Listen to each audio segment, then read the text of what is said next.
Good afternoon, Mayank ji.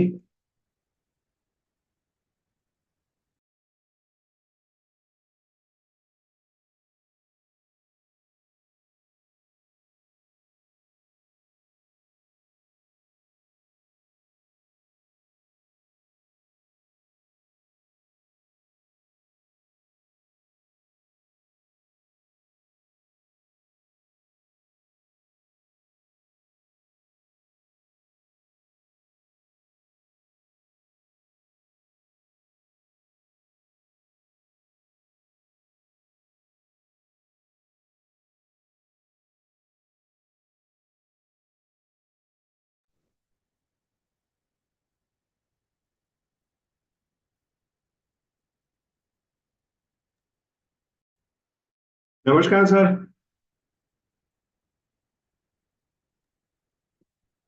Sir very good afternoon, कैसे हैं? अरे, I am rocking. Amazing. Looking smart today. Yeah. Oh, thank you. I think only we two have join ना. Yes, no one from there are six ICICI. participants. Six अच्छा, participants. Participants have join but I think no one from ICICI. Right. So still we have time. So by the time people will join, let's check the technology side first. So check the PPT whether it is visible or not. Sure.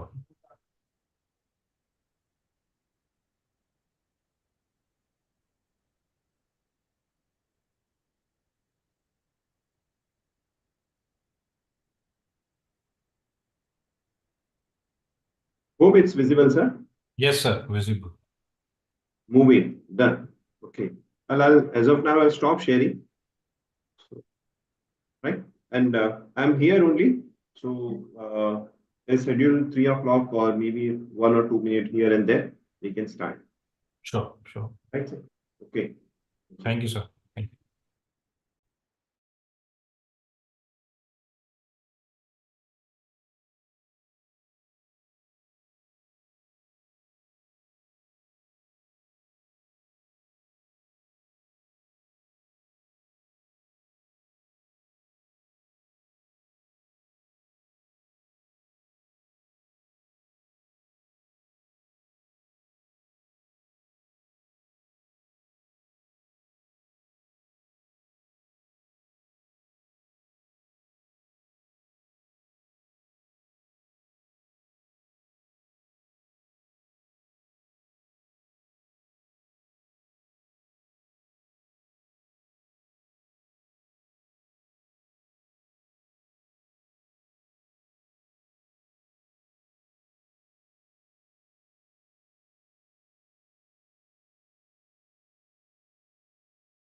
Medani sir, people have started joining, so I think we should wait for 2 to 3 minutes more so that more people can join, and then we will start.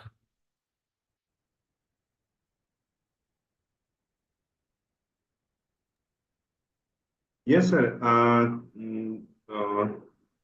15:05, is it okay, or we can start now as well? Absolutely, absolutely, absolutely. Yeah? Done, sir.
Ladies and gentlemen, we will start in next 1 minute.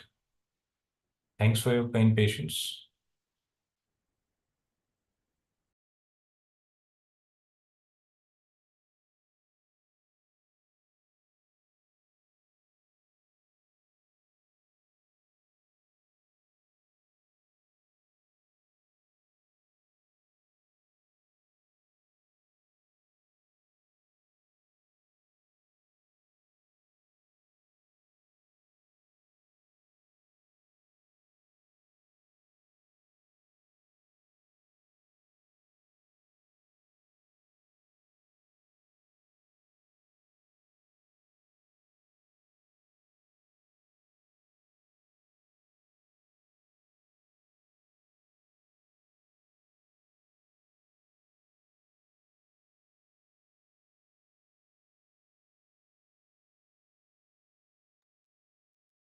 Medani sir, I think we should start now. It's already 5.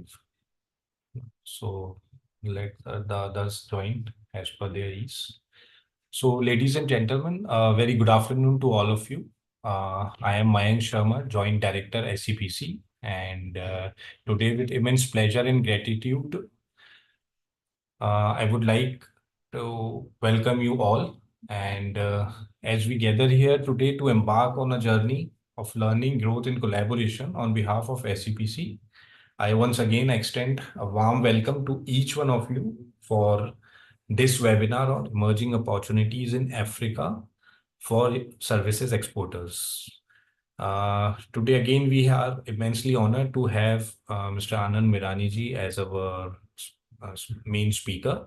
And I would like to make you aware about him a little bit, that he has more than 24 years of experience practicing as a strategic and legal business advisor, consultant, and corporate trainer, with a passion to empower exporters to develop, grow, and effectively manage their international business. And he has, am I audible? Yes, sir, you are audible. Okay. So Yes, he sir. has I'm audible. more than Yes. 1,100 training programs for corporates, MSMEs, SMEs on subjects like international marketing, customs, programs for corporates, MSMEs, SMEs, and he's currently the director and lead advisor at Simplus Exim Corporate Advisory LLP, and acts as a strategic advisor for international business for many such organizations. We would also like to welcome Mr. Palash and Surendraji from ICICI Bank. This webinar aims to provide a space for all of us to come together and strengthen our skills, cultivate new ideas, and open doors to endless opportunities. We firmly believe that learning is a lifelong process, and hence we keep on conducting such webinars because these serves as a perfect opportunity for all of us to expand our horizons and explore new frontiers. As we delve into the plethora of topic and subject, I invite you all to actively participate and ask questions. Of course, after the presentation, when we give you the time for the same, and share your thoughts. And remember that this webinar is not just about absorbing information, but also embracing the opportunity to engage in meaningful conversations that may challenge and broaden our perspectives. So once again, a warm welcome to each and every one of you. Let's make the most of this webinar and let it be an enriching and fulfilling experience for all of us. Thank you, and over to you, Mirani sir. Thank you. Thank you, Mayank. It's like, coming home. Now, SCPC, it's like, home, and then thank you. There is no something formal about it. Still, this is a place. So I really heartily thank you that ACPC is, creating this amazing events after events. I think this is, fourth or fifth event of ours.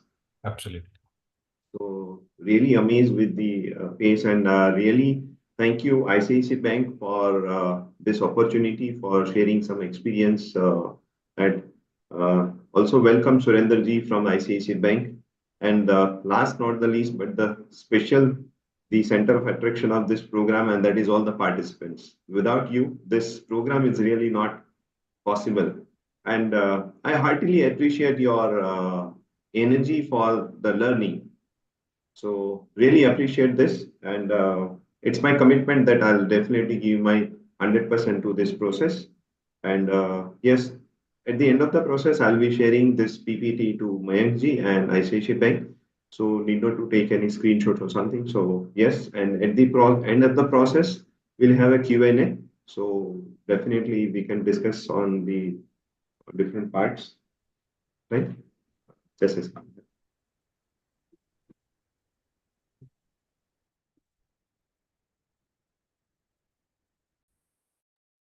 so, yes, straight away we'll start the session.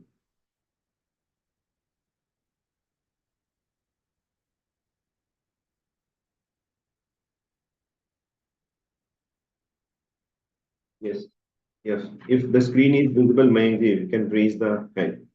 Yeah? Thank you. Thank you. So our today's topic is service export opportunities in Africa. And I personally feel and believe that this is really a gold mine. Africa, it's really gold mine, and whatever the images what we have about Africa, that is really something. It's really something different. So we'll definitely explore some of the amazing aspects of Africa and very special related to the service exports.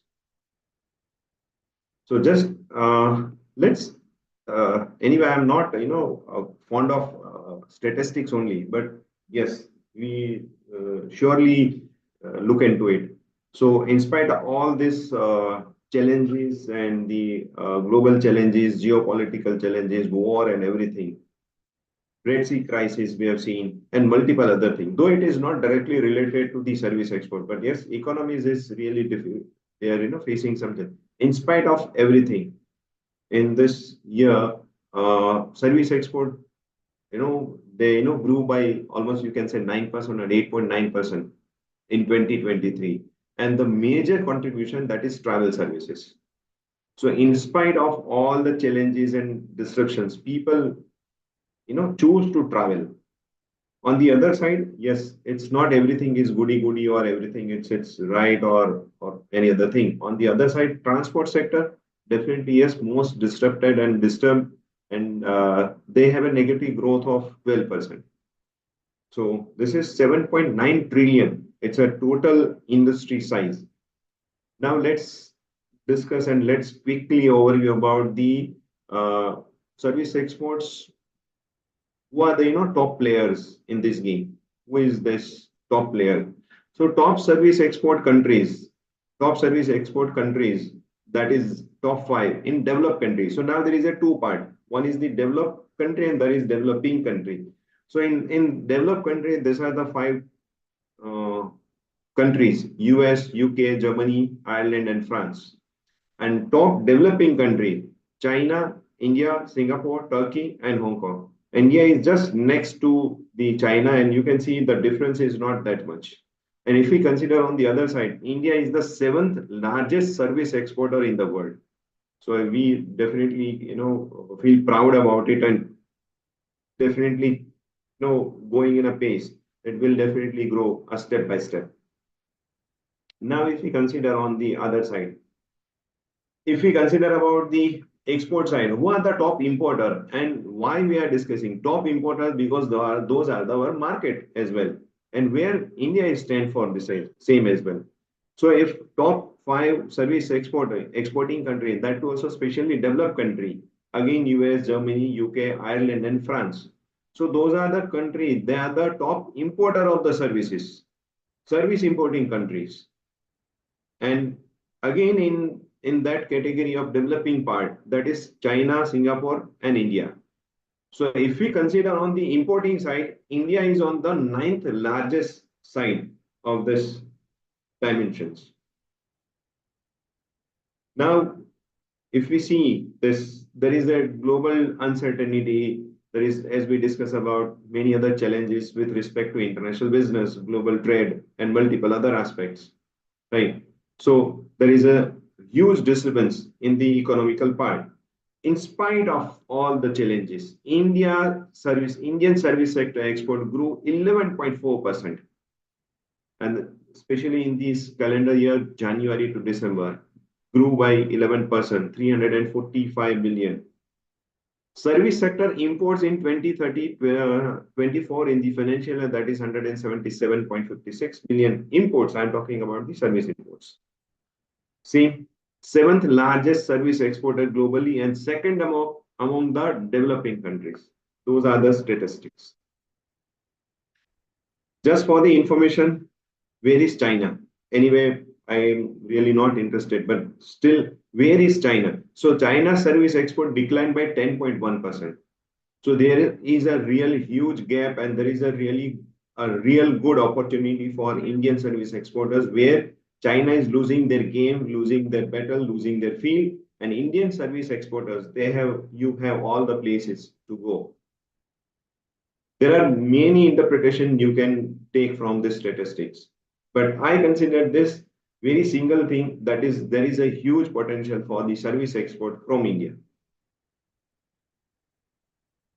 Again, a very different aspect, Goldman Sachs projections or the reports just published in 30th April in Money Control, that India is the rise as the emerging service factory of the world. So we are rising star in the service export industry. And if we consider about the statistics, at the same 339.46 million in 23-24, and in spite of all challenges, still we have achieved the mark of achieving this 750 billion plus export, including the physical and the service. So there is a contribution and considerable contribution from the service export.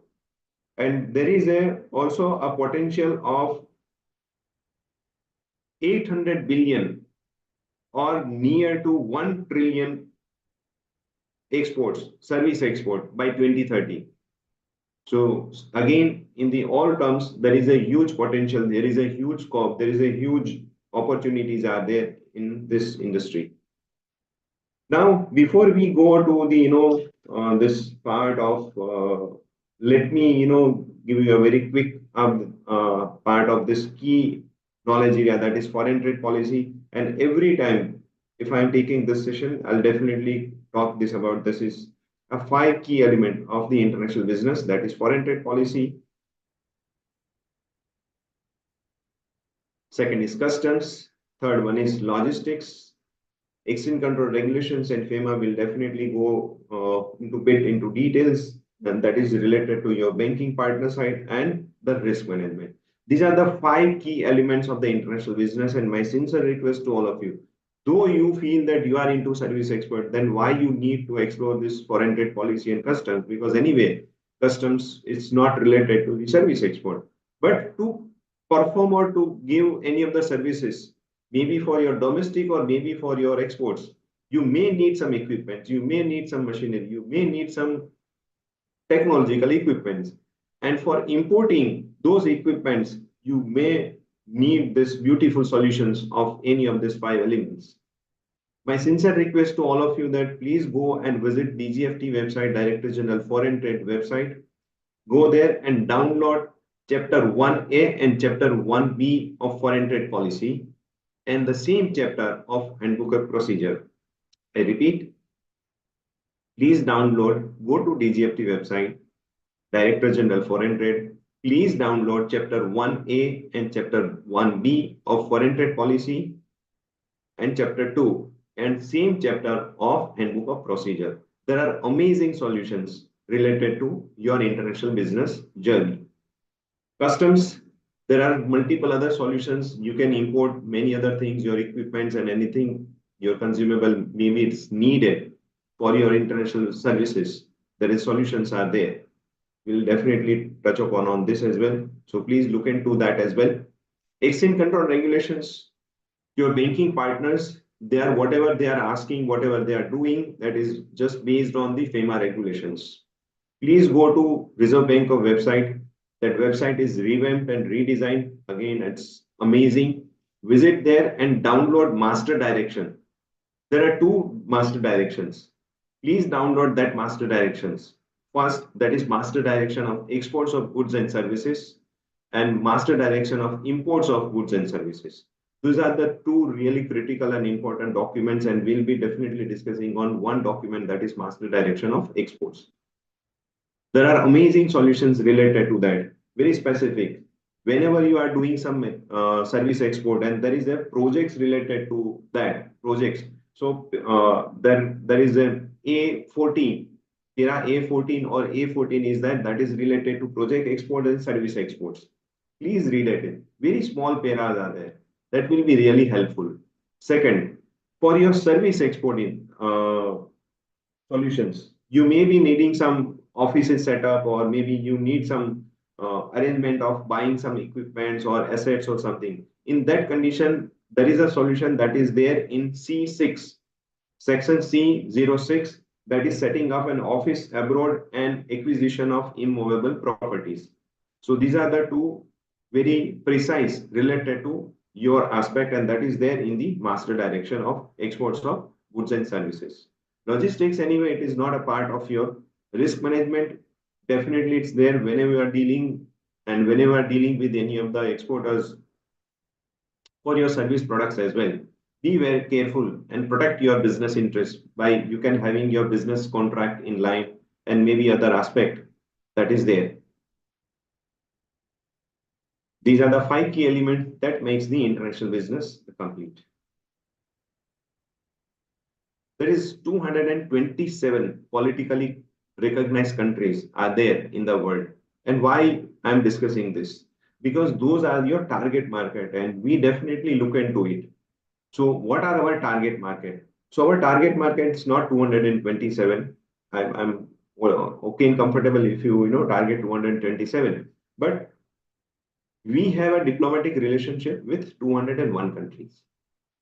India is having a diplomatic relations or maybe some offices or in many other ways. We have a diplomatic relationship with 201 countries. One country that is Vatican, no commercial transactions or we cannot have a commercial transaction with that. It's a pilgrimage stage. So technically you have 200 markets. And why I'm discussing this? Recently after this, The presentation is not moving. is it moving? Presentation slides are. It's not moving. Yes, sir. Just a second. It is stuck at key knowledge area actually. Okay. Thank you. Thank you for this.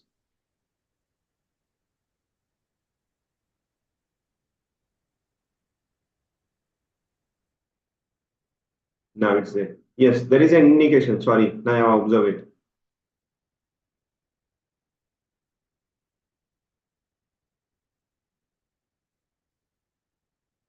Yes, so we were there 200 countries and why we are adding. So we have signed up a 20th free trade agreement with European 4 countries. That is total, we have 20 free trade agreement and 40 another free trade agreements are in lineup. And now whenever we are signing any of Sir, the only 2 circles are showing on the screen. This is okay. sorry. Only 2 circles are showing on the screen. Is it okay? Yes, that is there. It is Okay. there. Okay. Now it's moving. Yes, sir. Now moving. Right. So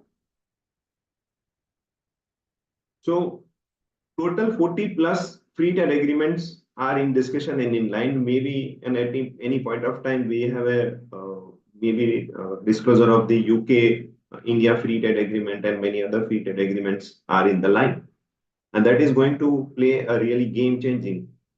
If everything goes well, maybe 31st December or maybe by end of this financial year, we may have another 20. Consider only 20 we have it. So total 40 free trade agreement we have in our hand. So more than you can say approximately 20 to 25 countries we have a strategic placement. And now whenever we are signing any of the free trade agreement, we are not signing free trade agreement considering only the physical exports. We also consider the service export aspect as well. So there is a real huge opportunity that is related to free trade agreements, and India is having 107 preferential trade agreements. So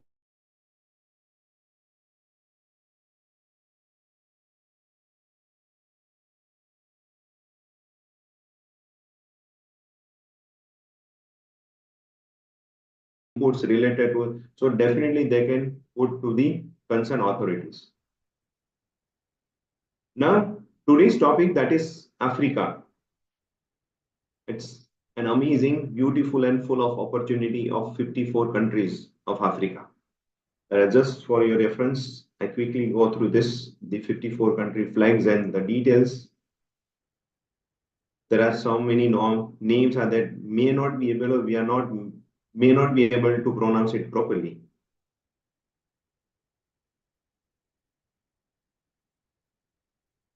Right? So coming to the next part and why we are discussing about this.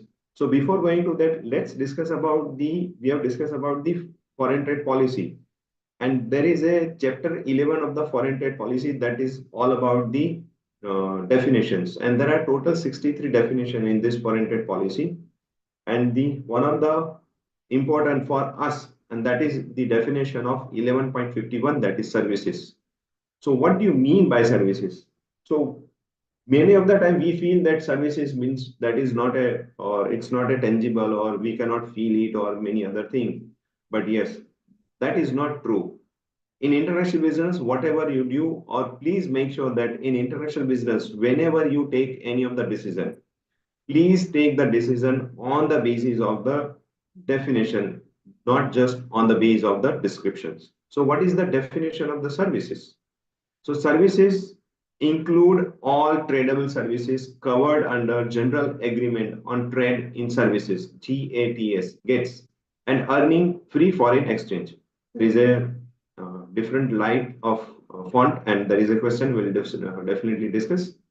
So means what? There is a general agreement on trade and services. So there are almost more than 160 plus services being identified, and those are the services. If any of the service, it's a part of that service, then it is considered as a service. And if you are into that service, you can consider this as a services. The second question, who is a service provider? Are you a service provider? Are you in that process? How you can define that you are a service provider? Again, there is a definition 11.52. Let's see, are you into which category of the services? So there are four different type of services, you can say so, as per the foreign trade policy, and we will see one by one. First one, that is supply of services from India to any other country. As you said that cross-border trade or any of the BPO service, or so any of the services, you are based in here and you are trying to give service to the another person. So that is called a cross-border service. Supply of a services from India to service consumers from any other country. So consumption abroad, any of the services that is being consumed abroad. So that is called as a services category 2. Supply of services from India through a commercial presence in any other country. So if you are a good service provider and you have any commercial presence in any part of the other world, then it is considered as a commercial presence, and that is comes in the category of 3.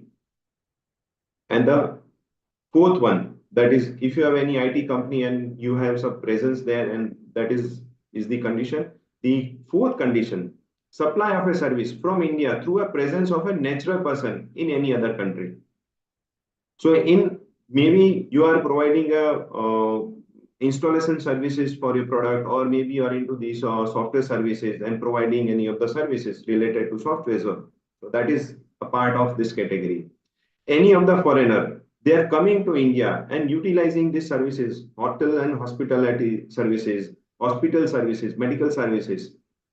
They're coming to India and taking these services. So that services comes under part of the category 2, that is mode 2. So these are the 4 category of the services that is considered as a service provider, and those are the services can be considered as service exports.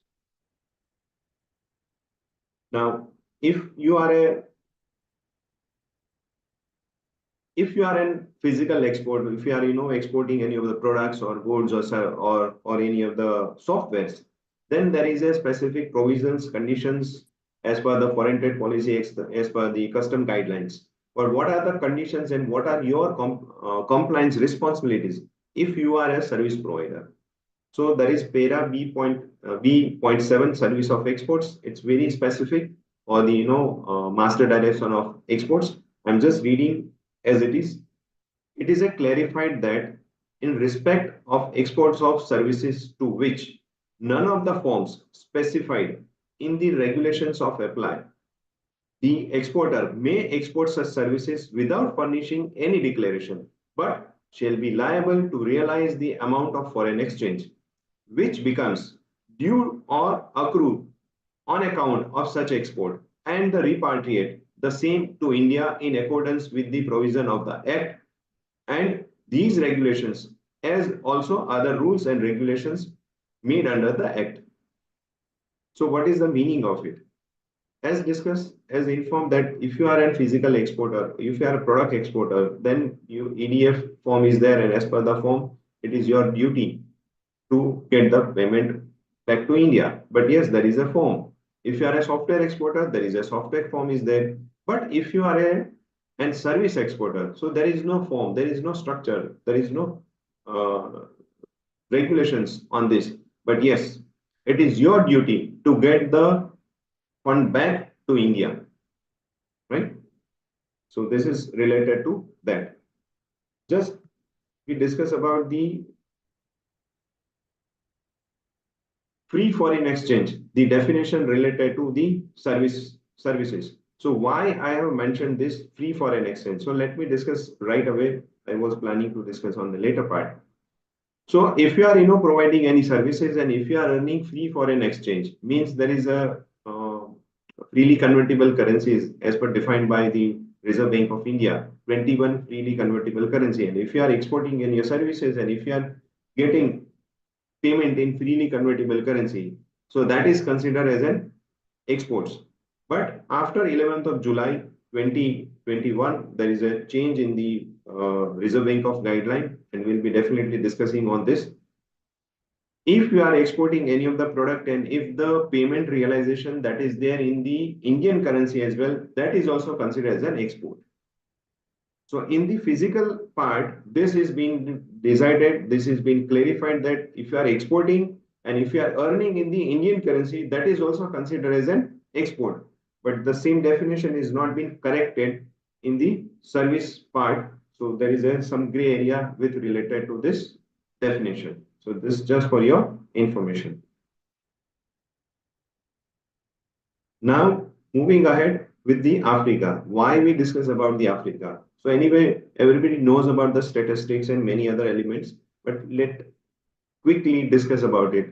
It's a continent of exciting opportunities. There are full of opportunities, and whenever we discuss about the Africa, it's really there is a political disturbance and there is a problem with the law and order and everything. But that is really not true. Now, it's any part of the world, there is always some problem, whether you are considered the highly developed country or maybe you consider the Africa. So there is always some challenges related to law and order. So whatever the information we have, that is not true. You take an example of Rwanda, an amazing country, political stable, an amazing opportunity for the international business, whether it is a physical exports or that is related to the service export as well. If you consider about the country like Zambia, so in the higher development and higher education program, that government itself, they select few of the students and they promote and they inspire and then send students for to UK for the higher educations. So government itself is promoting the higher educations in Zambia. If you go to any other especially special banks or something, most of the people, if you see, they are in the formal dressing. Maybe mostly you find them in the blazers and tie, and they are there. And why? Major of the people, they have done their higher educations in the UK. So education standard is really, they are really growing like anything. So whatever the perception we have related to the African market, that is really not true. And personally, I have witnessed in 2020, and I was there in almost more than 15 days in Africa itself, total 4 countries. Definitely, it's a really something different. So whenever we see about the Africa, we think about the Nigeria and the other disturbance, but it's not a complete picture. 1.2 billion people are there. So it's amazing opportunity. This continent experiencing strong economic growth is there. Youngsters are there and they are driving this economy. They are spending money. There is an infrastructure development is going on in every part of Africa. Whenever I visited, crazy infrastructure development is going on in entire Africa. Rapid urbanization, as what we are witnessing in India, the same thing is happening there. The rapid urbanization is there. So infrastructure development is there, education is going on, people are earning, people are growing. So people have a surplus money to spend. So it is going on, and that is all fueling the economy. Youngsters are there, youngsters, they have an amazing spending power. So they are spending power on many other things. Strategic location is also there. Africa, like India, Africa is also having a amazing strategic location, technology market, since they are in the just started the development process. So digital process, amazing opportunity, infrastructure process, amazing opportunity, and we'll see industry by industry. So why Africa? As discussed about, it's a growing market of 1.2 billion people, and they are driving demand for the various services. And whenever, if you observe that whenever any of the companies growing, the first impact, and that is for the various kind of services. And thanks to technology, every kind of service is now related to technology, and technology is the driving force for the extreme demand of the various kind of services.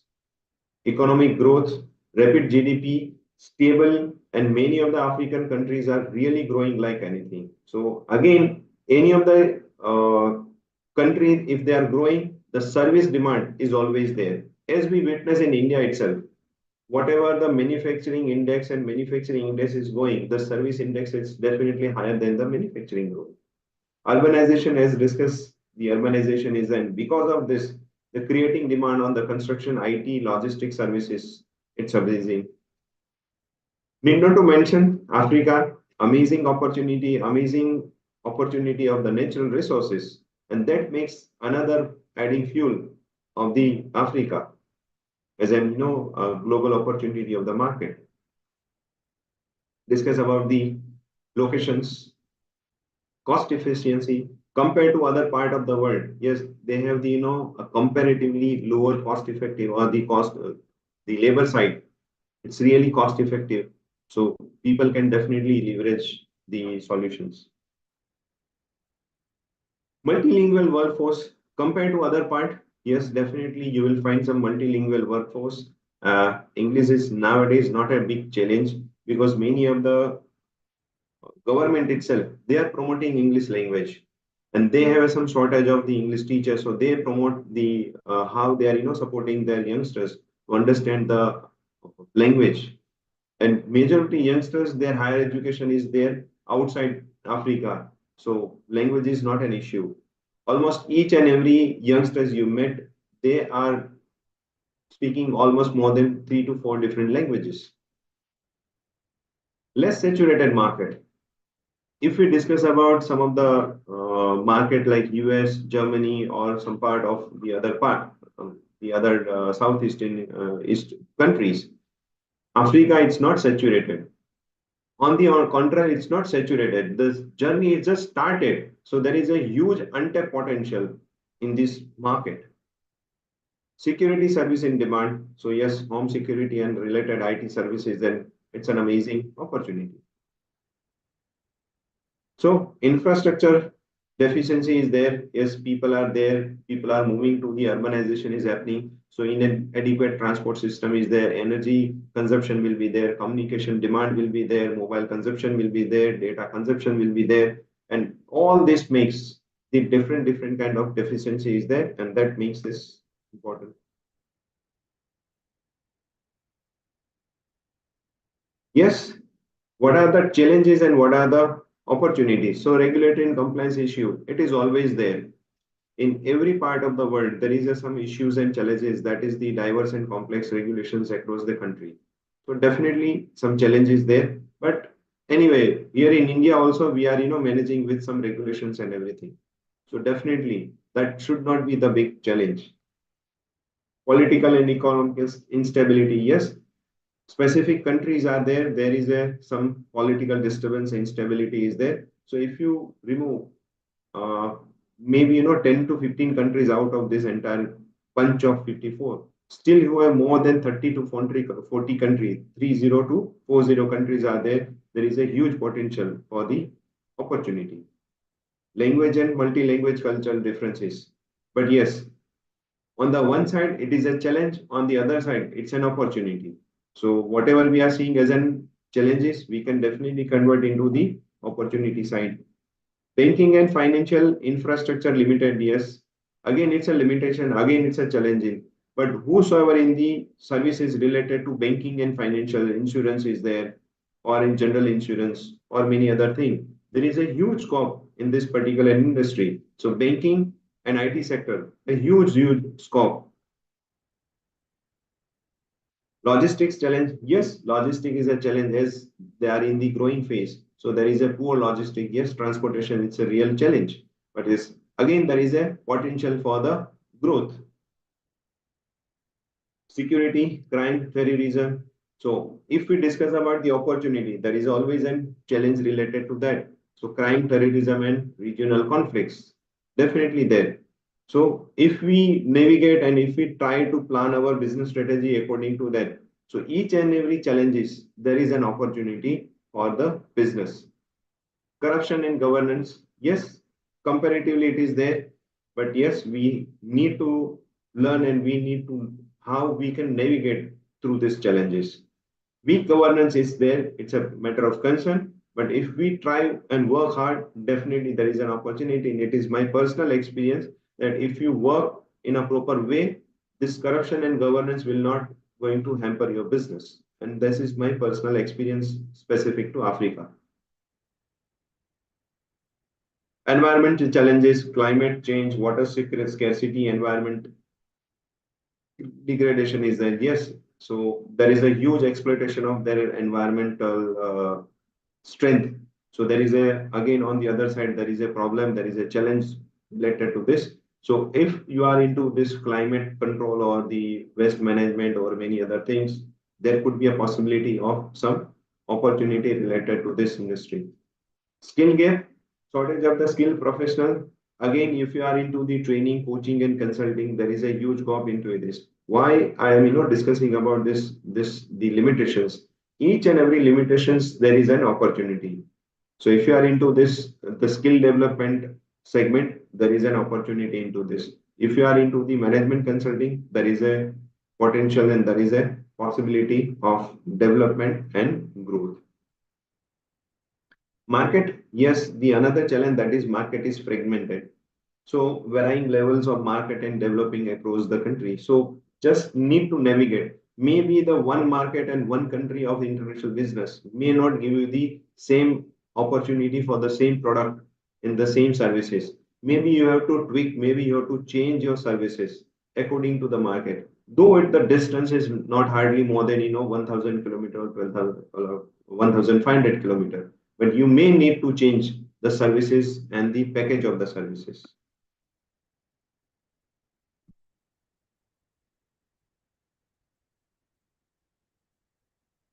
What are the type of services in demand?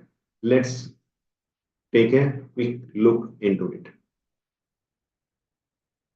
As we discuss many of this that is related, that what are the challenges there?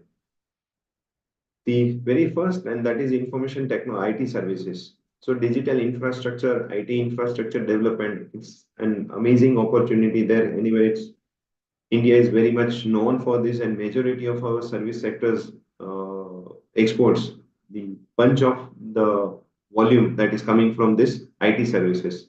Cyber security and data protection. It's need not to mention, the more you go for that industry, cyber security, it's now a mandatory and the second most required services. So Africa is not spare for that. Software development and IT consulting. This is also one of the key element related to the IT sector. Telecommunication, as we discuss about the urbanization is there, infrastructure development is going there, youth are there in the back to their hometown and the expansion is going on. The telecommunication service is the next where there is a huge opportunity related to that. See, mobile networks and internet services, establishment of the mobile phone towers and everything. So that is there. Anyway, 5G technology, again, there is an opportunity. So if you are there into the technological center and specific to the advanced technology related to the 5G, there is an opportunity. Financial services, again, the expansion is going on, infrastructure is going on, urbanization is going on, the new generations are there and they are spending money, technology is driving everything. Then the financial services is the next thing that they need this kind of services. So there is a banking, insurance, and fintech. It's a next big thing that definitely you can think of it. Mobile money and digital payment solutions. And India is already now a brand ambassador. Already we have established our strength related to the payment gateways and everything. UPI is there. So there is a huge potential related to that services. Healthcare, again, Indian healthcare services, there are huge potential for the establishment of the hospitals and hospital related services, software related to healthcare, and many other things. Telemedicine is again the next thing. Healthcare IT solutions, it is already there. So in infrastructure development, hospitals and every government is really aggressively thinking and aggressively acting on development of the healthcare solutions. And post-COVID, there is a huge, serious thought and actions are there for each and every government. The moment they are thinking of establishment of any hospitals, so now each and every hospitals, maybe it's a very small or the big or mid-size, they need IT solutions related to the healthcare. So that is also there. And the medical tourism. So if you are into the medical sector, and if you have any of the hospitals or the specialty services, healthcare services in India, medical tourism, again, a very hot target, hot market, that is Africa. So many African people they are coming into, and if you have observed and witnessed that, yes, India is considered the most cost effective and the best class, most transparent healthcare services, especially for the African people.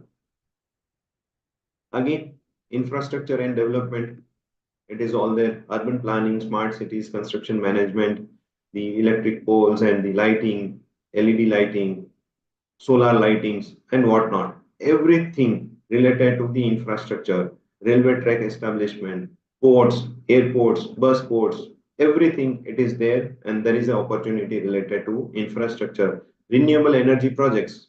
Yes, this country, especially in Africa, this oil is cheap if you see. So yes, it is cheap, but this still they need majority of their areas are not electrified. There is a less electricity connectivity in the major part of the cities. So definitely there is an opportunity for renewable plants, solar plants, solar power projects. We had in every part, every projects related to renewable energy, there is an opportunity. Green infrastructure development, again there is an opportunity that is there. Government is seriously working with the multiple company for the renewable energy, solar park and hybrid park. And God has gifted them with the abundance of the land. So there is a no shortage of the land compared to any other part of the world.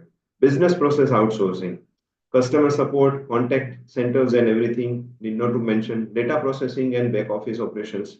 Again, it is there. Considering the low cost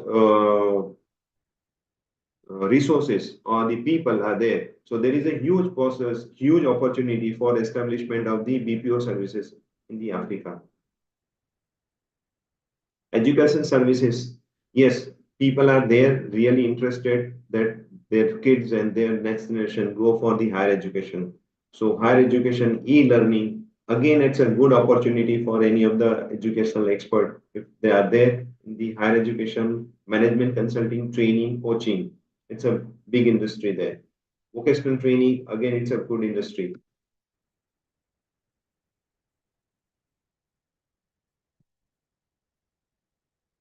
Another that is consulting, coaching, business strategy, market entry, risk management, and all this related to the management consulting business. It's there. Regulatory and compliance and legal consultancy, that is also there. So again, a good opportunity. Tourism and hospitality. There are amazing places in the Africa itself, travel services, hotel management, ecotourism, tourism marketing and destination management services are also there. So like the businesses developing, people are coming and going to that particular locations. So that is because of the potential tourism and hospitality, again, it's a good opportunity. Since each and every industry is going, the legal services and professional services, legal consultancy, accounting, audit, again, it's a good opportunity because in general, if we consider the one part of the business is growing, the other element definitely get the benefit or they also get their own pie. So legal consulting is also one of them. Corporate governance and business advisory, that is also one of the key element, key potential point. Very specific, I mentioned renewable energy. Anyway, it was a part of the infrastructure. But if you are there in the solar or EPC projects, please focus on this. And to support your financial services, Exim Bank's line of credit are there for every your financial challenges. So Exim Bank is there. They are providing the long-term solutions and financing solutions related to your EPC projects. And that is some of the projects are funded by the World Bank or any other bank. Your payment is really secured. There is a huge opportunity specific to Africa related to the solar, wind energy, and the renewable energy. Please focus on this and your financial solutions that can be supported by Exim Bank of India. Please visit Exim Bank of India website and you will find an amazing line of credit for a specific project related to the solar park. Government itself is investing really huge on the different kind of solar park. Design and creative services. As business is growing, this architectural, urban, and the graphic design, marketing, advertising, again, it's a good opportunity. Security services, it's not only limited the physical or the home security or the monitoring services. Cyber security, forensics, and everything, again, it's a good opportunity for the business and the individuals.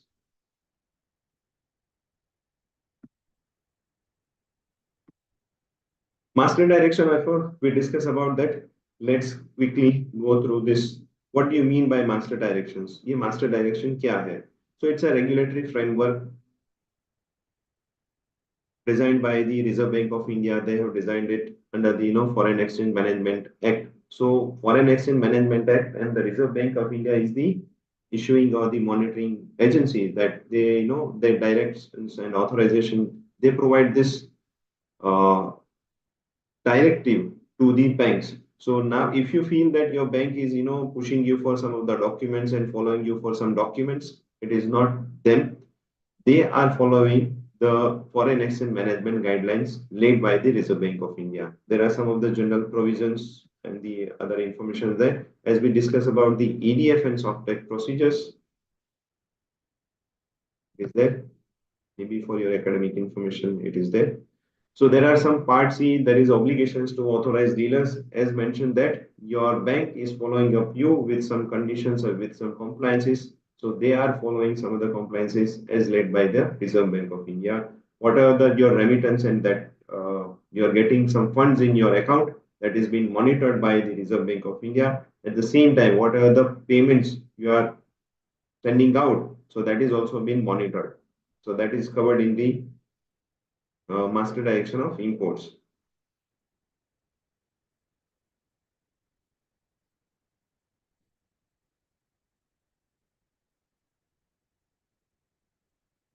Discuss the July 11, 2022. It's a game-changing opportunity international trade settlement in Indian rupees. So from July 11, 2022, whatever you are exporting, you can export, and if your payment is realized in Indian currency, that is also considered as an export. Otherwise, previously it was only limited up to the fee of the country, or you have to realize that payment in freely convertible currency. So now it is all for everyone. Addition to that, whatever the export incentives, benefit, everything related to the export, that is also eligible and applicable for whatever the export. If you realize that money in Indian currency, so this is just a basic information. It is related to that. You can do some invoicing on the everything in the Indian rupees. Exchange rate is also there, and settlement in Indian rupees. That is, it's really comfortable and as per the compliance is there. Basic information is there related to this. Many of the countries, they are there working with India, especially India and Russia business is going really good. Yes, there is some hiccups, there is some challenges, there is some trade deficit is also there. But yes, it's a beginning of a very big step. So my sincere request to all of you that please watch on this rupee trade mechanism and why I'm specific. So in the second para, I will specifically mention that countries like Djibouti, Zimbabwe, Malawi, Ethiopia, Sudan, Madagascar, Cuba, Bangladesh, and Namibia. अगर आप exclude करें Bangladesh or rest all are the African countries. The talks are on a very serious note to start a business in Indian rupees. Whatever we have started with a very fraction, but there is a huge opportunity for exporters of India. So please focus on this area, monitor some of the information, some bytes or press notes or related to that, and try to leverage this benefit of rupee trade mechanism. Now, way forward, what we can do this and how we can do that. So expand the market research. Identify, you remove the 10, 12, 15 market in Africa specifically, which is disturbed. There is a problem, there is a currency change or any other challenges are involved. There is a political disturbance, social unrest is there. Remove that 10, 15 markets. Identify top 30 market and do some market research into it.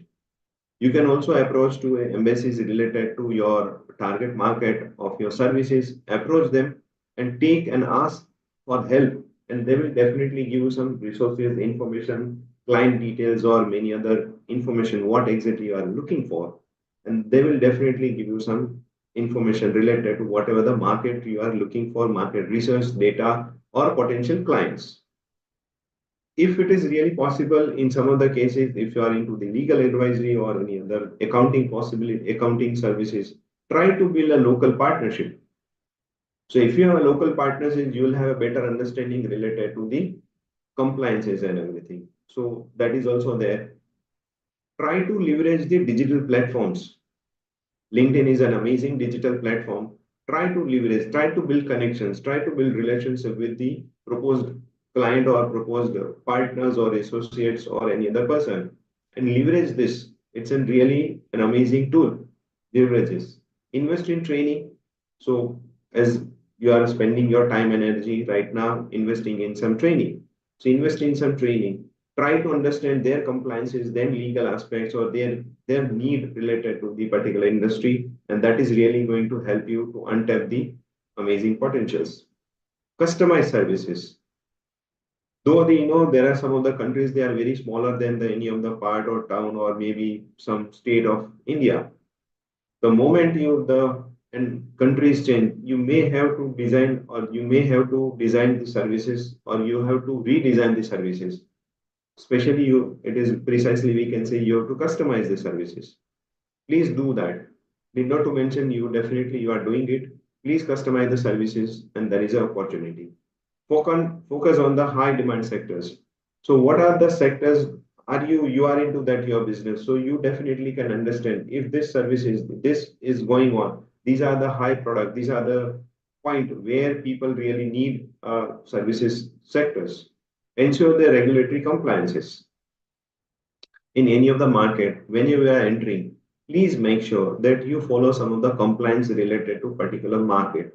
And if you are really not aware, approach the embassies there. You can also take the help from Service Export Promotion Councils as a member. Definitely, they are going to help you out.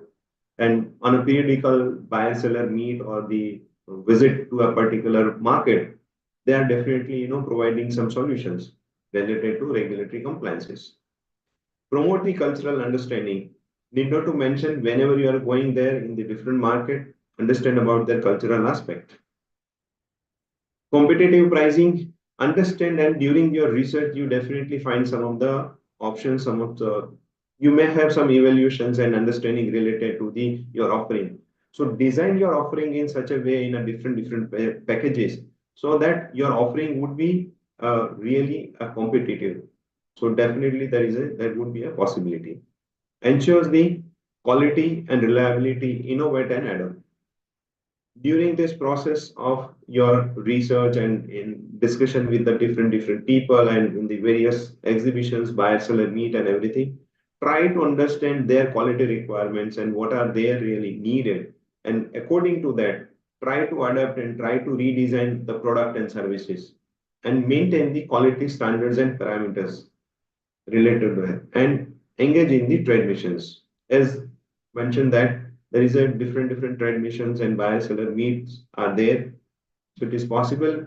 Please try to part of that trade missions. And trade missions are really uh, an amazing opportunity to interact with the qualified and curated clients. Thank you very much for this. As of now, I'm ending this session. For the Q&A, definitely I'll be there.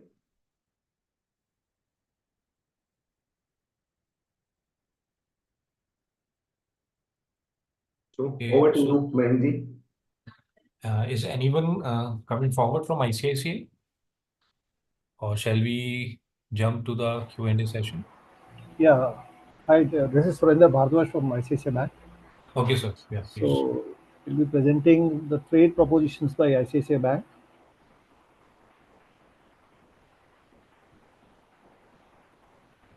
Yeah. Is the slide visible, sir? Yes, please. Yes, sir. Yeah. Okay. So having heard about various aspects of availability of service sector in country like Africa, the banking solutions are always a area wherein the support is required from banks by the exporters. And as far as ICICI Bank is concerned, we have a lot of supports regarding to export and import banking solutions. To talk about ICICI Bank key propositions, so we have various digital solutions. We have a trade online software, which is the most comprehensive portal with regarding to handling and handling of these trade transactions. We have one view dashboard, which is a one-stop solution for all your export import related transactions also. We'll be discussing this later on in the slides. As far as turnaround time is concerned, so time is money. So ICICI Bank definitely looks to this aspect. We are settling the inward remittances in less than an hour. We issue bank guarantees in less than 3 hours. And any outward remittances, import transactions or service payments, we are doing it, handling it less than 5 hours. Apart from that, bank has been continuously making efforts to provide innovative products with regarding to services that can be offered to exporter importer. So we have launched one product called Insta Disbursement of Export Packing Credits. So that also I will be taking later on. Paperless bank guarantees are being issued with e-signatures and e-stamping, which is the need of the hour as of now. We also have one Globe Trade account with preferential pricing. You can have a dedicated relationship manager. You can choose your account number on your own, and there is a fungibility with regarding to maintaining balance or inward outflow flows. Bank is also keen to provide capital account services with providing an online portal for pre-verification of your FDI filings if any foreign direct investments are coming into the country. And we also provide seamless coordination with the compliance and regulators to resolve your queries, because considering that capital accounts are complex transactions. Apart from that, various forex solutions are also available. Hedging forward contract facilities are being provided by our treasury group. We are also providing treasury research reports on WhatsApps to our various customers so that they're able to ascertain what the market or the currency market is, how the currency market is moving about. As far as exporters are concerned, there are a lot of challenges that you face. You may be running against the time for submission of documents in the branch. Once you reach the branch, you wonder whom to contact. There could be high transaction costs. Considering the fact that the regulatory guidelines are complex guidelines, you would be requiring special advisory services also. Transaction has happened, but you are anxious to get your SWIFT copy.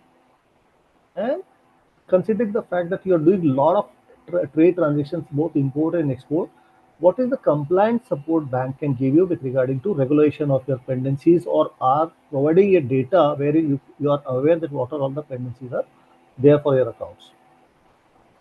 So ICICI Bank, with a view to avoid too many bank visits, submission of physical documents, we have come up with a software called Trade Online. This With the trade online, you are able to get round-the-clock banking services without limiting the banking hours. All the export-related transactions like inward settling of inward remittances, export bill regularization, initiating of export credit request, handling of export collection bills, and issuance of bank guarantee. Even import payments, import bill regulation, issuance of letter of credit, import collection bills handling, as well as service payments. All these type of transactions can be initiated through trade online software. You can initiate these transactions anytime, anywhere. There is no setup cost for it. You transact paperless onto it. There is a quicker turnaround time for your transaction. It is available round the clock. As and when you feel comfortable, you can raise your transaction. And there is also audit trail of documents available for records purpose. So what is the unique feature? There is a pre-filled template for same beneficiary for repeat transactions. So no need to fill the beneficiary details every time you enter a transaction into. The details are already set up in the system. You can also schedule your payments. You can regularize your shipping bills, export bills, as well as your bill of entries, that is against the advance payment of import that has been done. There is also a single view dashboard available where you can view all your pending transactions or transactions in process also. You can set up customized alerts also. No account views facility. A lot of corporates or the entities, they want that the transactions, we do want to do the transactions online, but we do not want the third party to view our accounts. So non-financial module access is also available for the persons. You can give to the persons who are initiating your transactions. There is also virtual guidelines available. Step-by-step process is defined as to how to initiate transactions. Instant EFC conversion facility is also there. So balances lying in EFC accounts can be converted and credited into current account at the click of the button. So this we're talking about the dashboard for your trade-related transactions. So this is the view the dashboard looks like.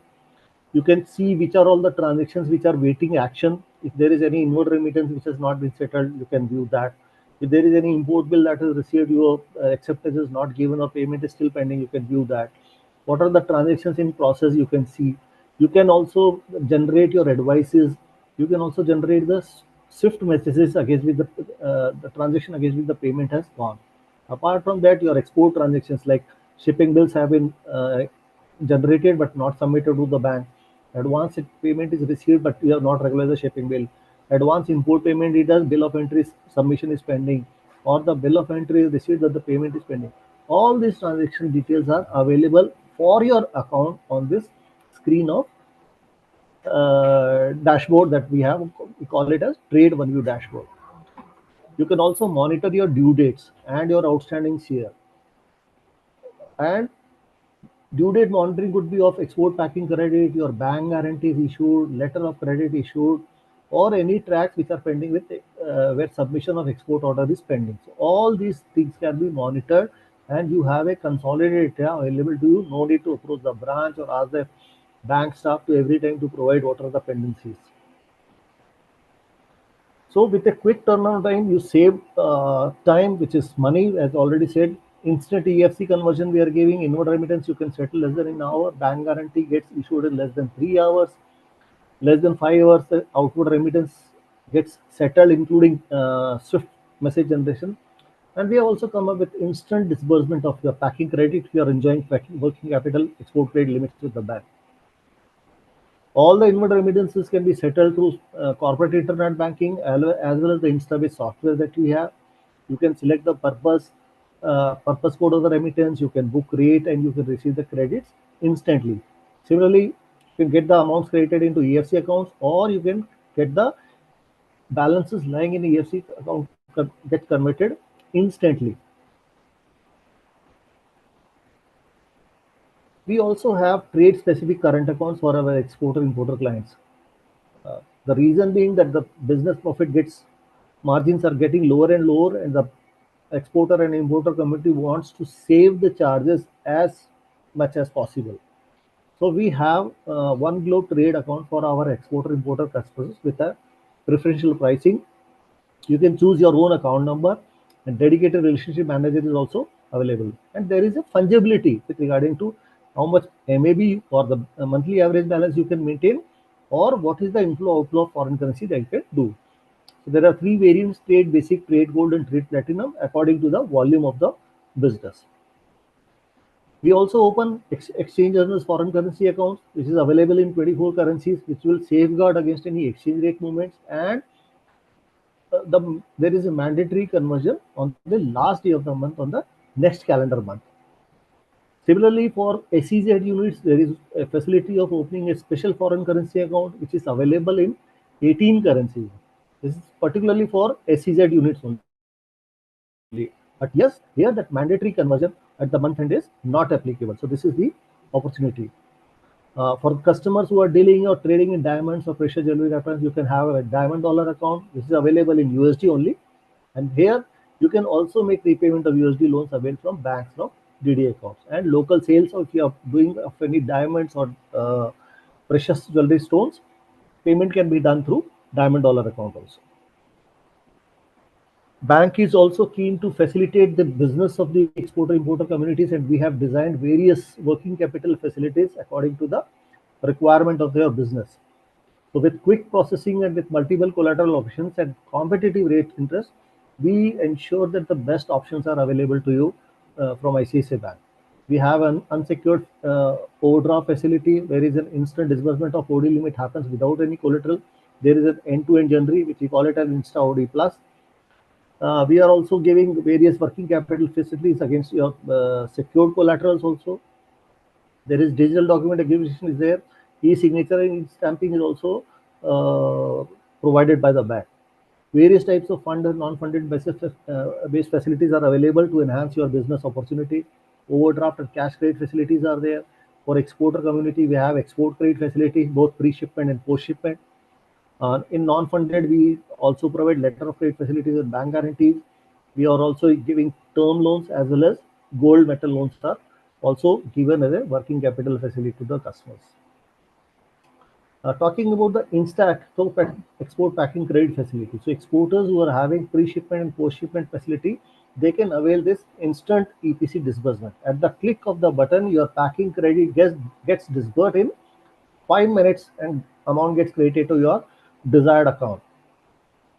This facility is available up to 250 rupees crores, and you can also apply digitally through the trade online software that we discussed. And you can also avail the government benefits or incentives called inter-submission wherever you are getting an INR export credit. Running account facilities are also there. Yes, there should not be any export orders pending, and LEI should be in place if you are availing this Insta EPC facility. We are also giving specialized services with regarding to issuance of letter of credit. With process is very fast with regarding to issuance of letter of credit. Yes, we also have a facility of providing vetting of your LC draft. So if you have any confusion with regarding to any clause that should be included or not, we also vet your LC draft before final issuance. You can apply letter of credit through our trade online software also. There is preferential pricing depending upon the business volumes as the relationship with the customer. Bank guarantees we are issuing in just 3 hours with express processing. Only a single visit is required to collect the bank guarantees. You can also initiate issuance of bank guarantee through trade online software. The documentation part is very simple. Here also we are providing certain BG text library wherein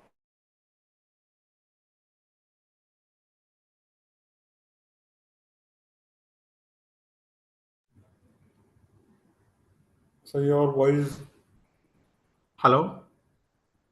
We are not audible. Suren sir, you are not audible.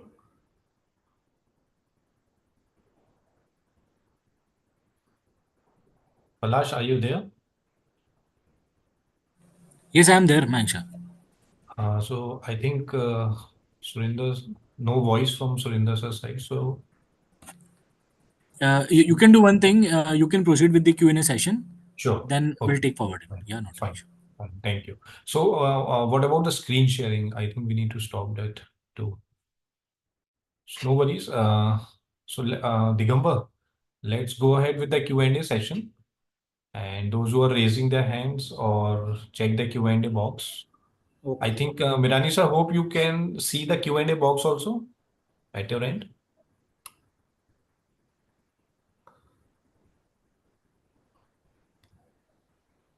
Mr. Ranjan, you can ask your question. I think you, There is Mr. Bhuvesh G. There is a one question is already there. Yes, I can see and I have access. So we can Okay, start sir. with Bhuvesh G.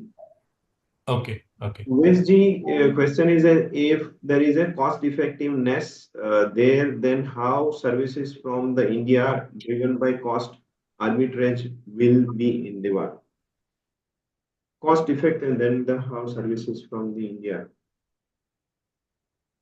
So, can you elaborate your question in detail, Bhuvesh ji, if you can, unmute him and in which context if he is saying. Palasi, is it possible? Can we unmute Bhuvesh ji?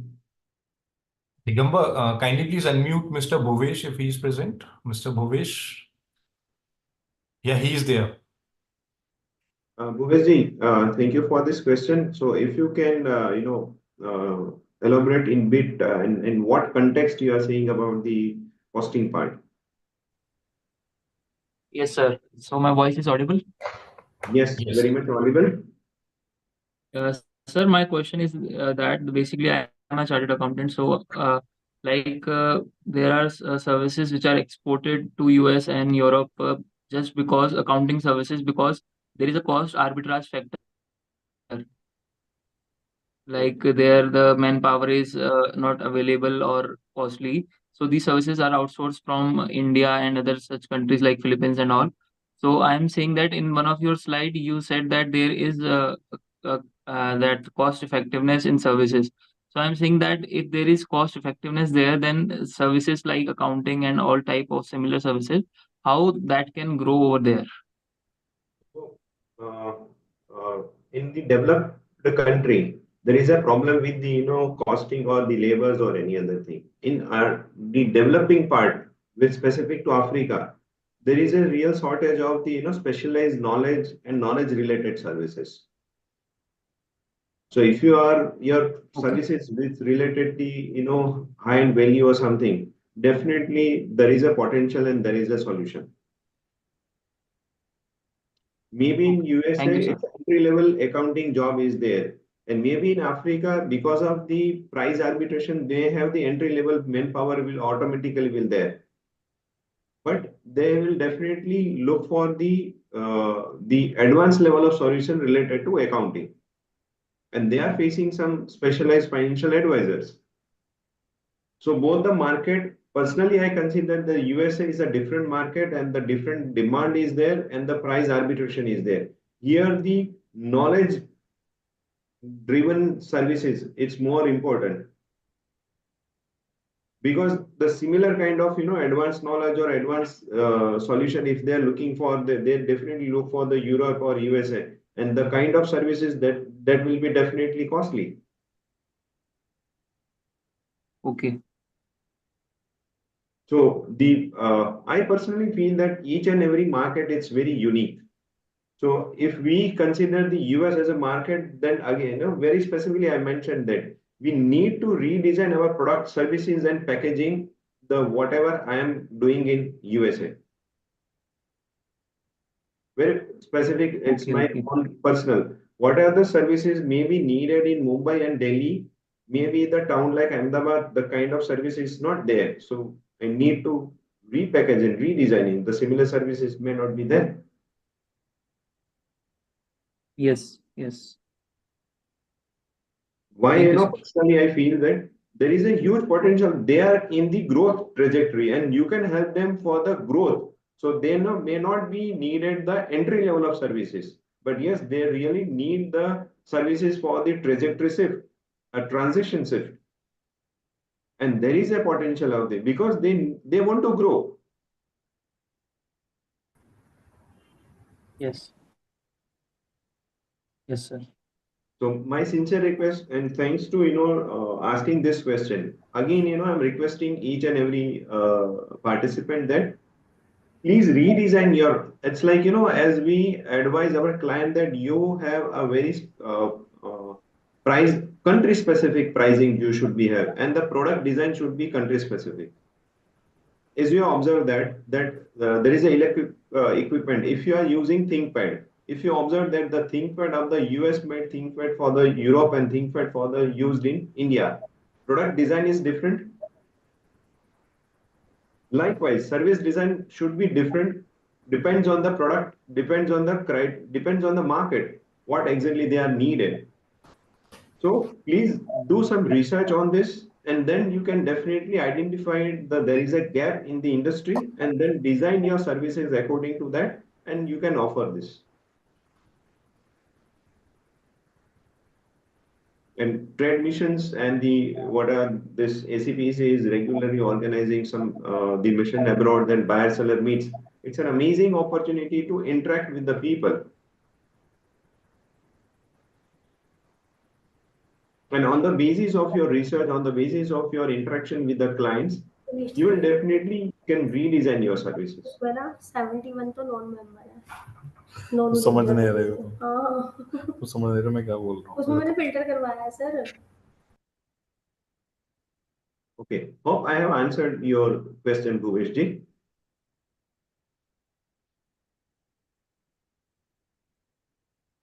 Okay. Okay, next, Digambar, next. Mr. Dharma, please unmute yourself and ask your question. Hello, am I audible?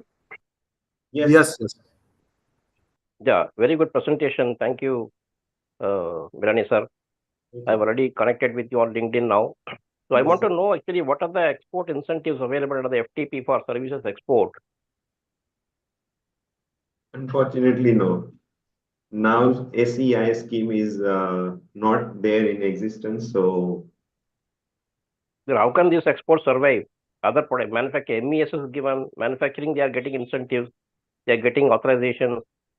But unless you, I think SCPC should move that government of India to consider some, the chapter, I think chapter 3 was there earlier. Chapter 3 has been removed, I think. yes. Chapter 3 was anyway, it's not a part of discussion, but that was not a compliant with the WTO compliance. So that is the reason. And yes, Mayank, I think you are the best person for this. Yeah, Rajan sir, nice question, but I would like to inform you that there is another incentives with the name of market access initiatives, where if you are a member since more than 12 months and having an export turnover from 0 to 50 crores, and you are participating in any of the international exhibitions under the India Pavilion with SCPC or in our buyer seller meets, then there will be a reimbursement up to maximum 90,000 straight away rupees for your air travels to and fro. So this is still there as a direct. That was there for a long time, but we need a specific incentive, cash incentive for some kind of instruments, like how the manufacturers are given, RoDTEP is given, why the service export is given step monthly treatment by the government. It's a very serious matter you must address to the commerce department, because when the potential is so high, in fact, India is going to overtake the manufacturing sector after some time. Services is going to overtake the manufacturing sector. The potential is so huge. They should be given some support, no? Sir, I truly understand your point of view, but trust me, SCPC is here to support and assist you for your exports business development through our buyer seller meets and the reverse buyer seller meets. And definitely, if you're getting the direct business leads and opportunities through SCPC, I don't think so any such incentives matters. But still, we will definitely be passing on this message to the ministry. Definitely, we are going to pass it on. Because the operating costs, the transaction costs, operating costs are almost similar to the manufacturer. We also have to have set up offices. We have to employ, high skilled talent. We need to have, latest equipment, round the clock service. I think there has to be some consideration by the government for a services export. If they want to boost the service export. So definitely because I've been there in this line for the last 50 years. I've been with the ministry for the last, since 83, I've been working with them. I've been a consultant to the industry for the last 50 years. Now I'm retired, I'm very old. But I feel that the industry has to be, supported, actually. Okay. So are you currently a member with which No, I cannot afford to be a member. I'm a retired person, senior citizen. That's what I want to ask Mr. Mirani, that what a person like me can do, what kind of services as an experienced person from India can do to the foreign countries as a standalone person.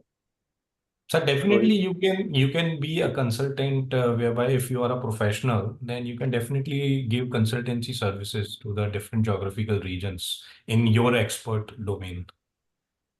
What will be the cost for membership? If you want to become a membership, SCPC membership, what will be the Yeah. cost? So definitely our team will come back to you with the further details over the membership cost and entire benefits associated with the SCPC at your given email ID which you have given Yeah, via please come back. And I Definitely. used to visit Delhi frequently, but now due to my old age, I'm not able to visit after the COVID. When I come next time, I want to see you there. And we Definitely. are also connected on LinkedIn. You know it. Sure, sir. Definitely. It will be a pleasure And to. another suggestion which I want to make is that the Indian embassies, the diplomatic installations in the overseas countries must have a desk, totally manned by a person from each export promotion council. Instead of giving the responsibility commonly to a trade attaché there, commercial attaché, one person cannot handle all the entire industry of India in that particular country. There has to be a separate cell in each embassy where the trade is substantial. At least with the top 20 countries, we must have a separate desk for a separate department manned by at a director level, joint director level person should be there in the foreign embassies so that they can directly generate leads and disseminate with the industry here back. I don't know if we have that. So this is my just suggestion. This also you can keep it in the next interaction with your ministry there. Your suggestion is well taken, sir. Definitely we will review and we'll work over it and come back to you accordingly, sir. Thank you. Thank you. Yeah. Next, Mr. Anup Sankar Paul Digamba. Kindly unmute him. Mr. Anup, please unmute yourself and ask your question.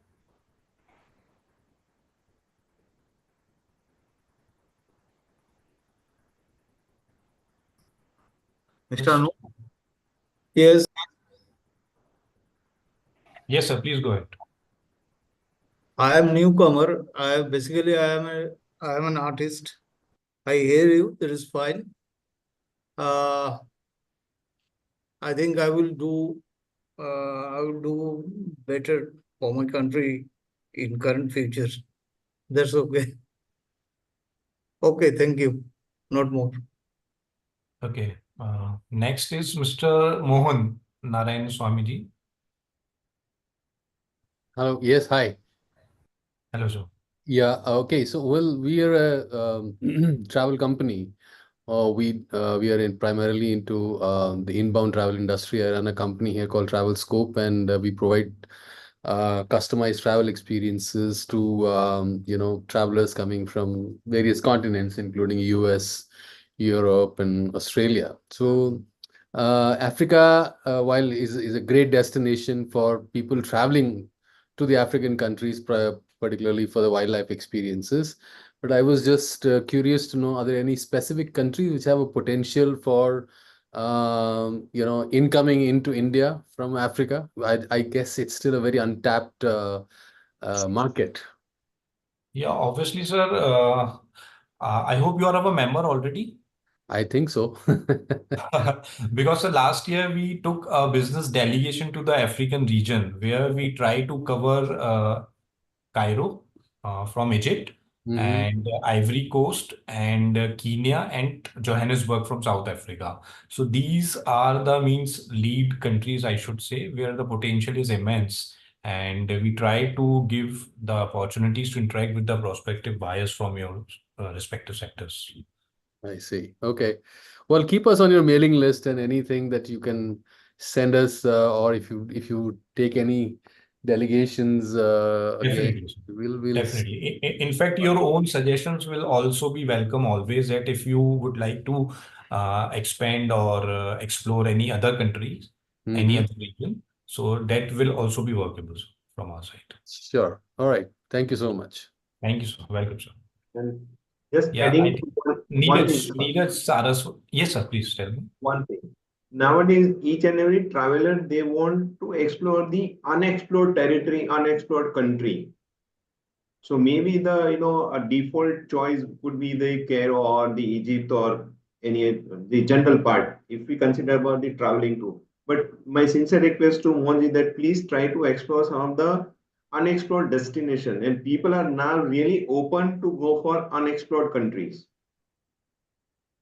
So that could be another maybe initial days. It's a niche for you to explore these some unexplored, and people really love to go for some when the nature is there, and being in Africa. I it's agree. abundance. I agree. Thank you very much, sir. Thank you very much.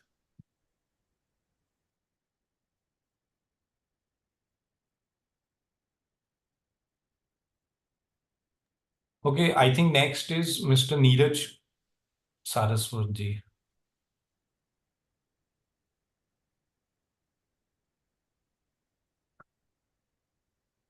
Neeraj, please unmute yourself.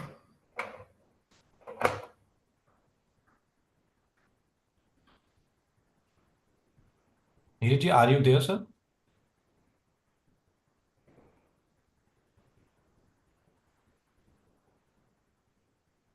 Hello, Neeraj ji. Okay, we'll come back to you again. So there is another hand now from it is Mr. Vivek Brita Mukherjee. Yes, sir. Yeah. Please unmute yourself. Yes, sir. Yeah, I have a small suggestion, I would say. If ACPC can arrange some seminar on the how to set up how to go about step by step setting up the exports. Like for example, I will give one example. And now I made some small trial foreign exchange transactions through a friend in America. So I exported some service to him on request. Now that and he paid me in foreign currency also. I received the amount in bank, but my chartered accountant refused to accept it as a foreign exchange transaction because I have not taken an LUT from the GST authority. So it was something which I was not knowing, and so the transaction was refused by my CA as a foreign exchange transaction, valid foreign exchange transaction. So if such things keep happening, it is definitely then the hard way of learning the things. So if ACPC can arrange some seminar, etc., where how to go about doing some simple service exports, like Nirani ji told that there is no Softex forms applicable for that. So if Softex is not applicable, then what are the things which we need to take care of during our export of services, so the transactions does not get into trouble or does not get rejected by bank or the chartered accountant who will be issuing the certificate. This is my suggestion. Thank you very much. Mayanti will definitely address in the second part. First, it's very simple if we with respect to the service exports. Unlike to the physical export EDF form or Softex form when the compliance are there, but in service exports specifically there is no compliance for you. For example, if you are raising an invoice for your client, and if you are, it is now your job and responsibility to get the fund back to India. Once you have received that money, anyway, it's a service and service outside India, no GST is applicable. You just need to approach your bank and submit your documents with your invoice and everything. Your compliance are done. It's very simple process. इतना simple process कोई भी international business में नहीं है जितना service export के अंदर है. So technically, I should not say there is no compliance, but the compliance part is very simple than the software export as well. But sir, is the point on LUT valid then, or should I go to some other CA, or what should I do in this case?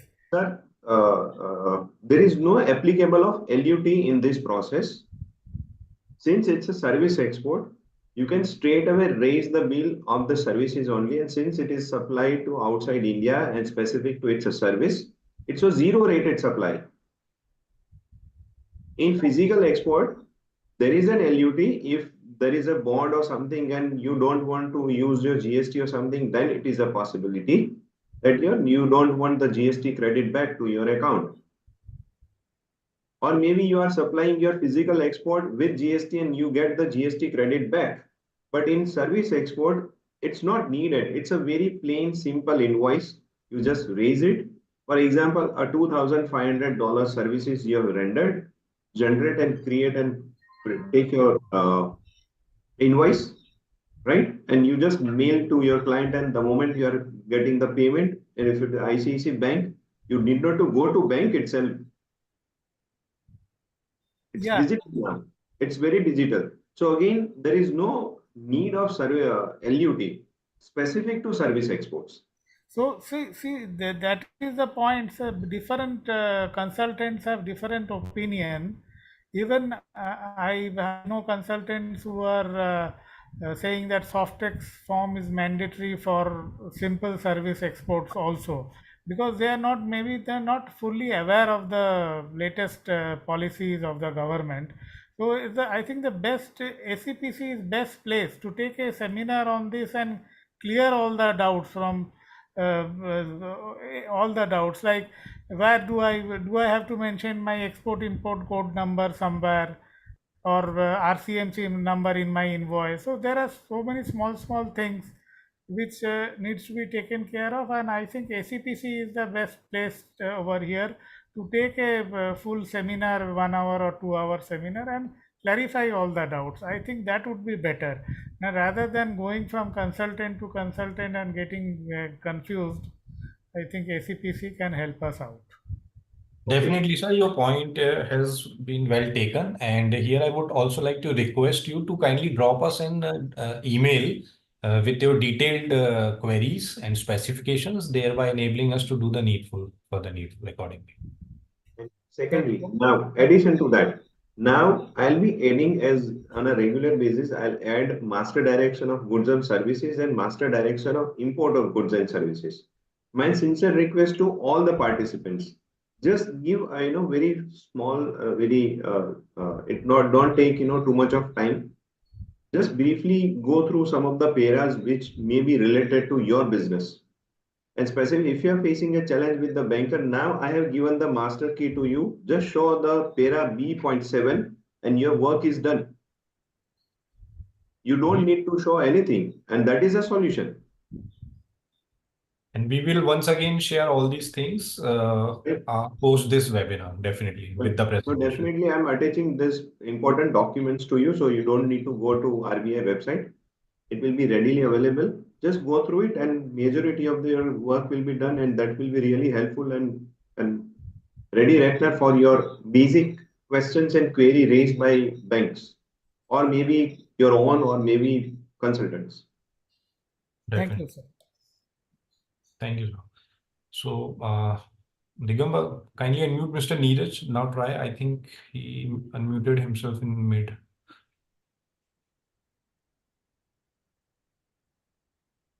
Neeraj, are you there?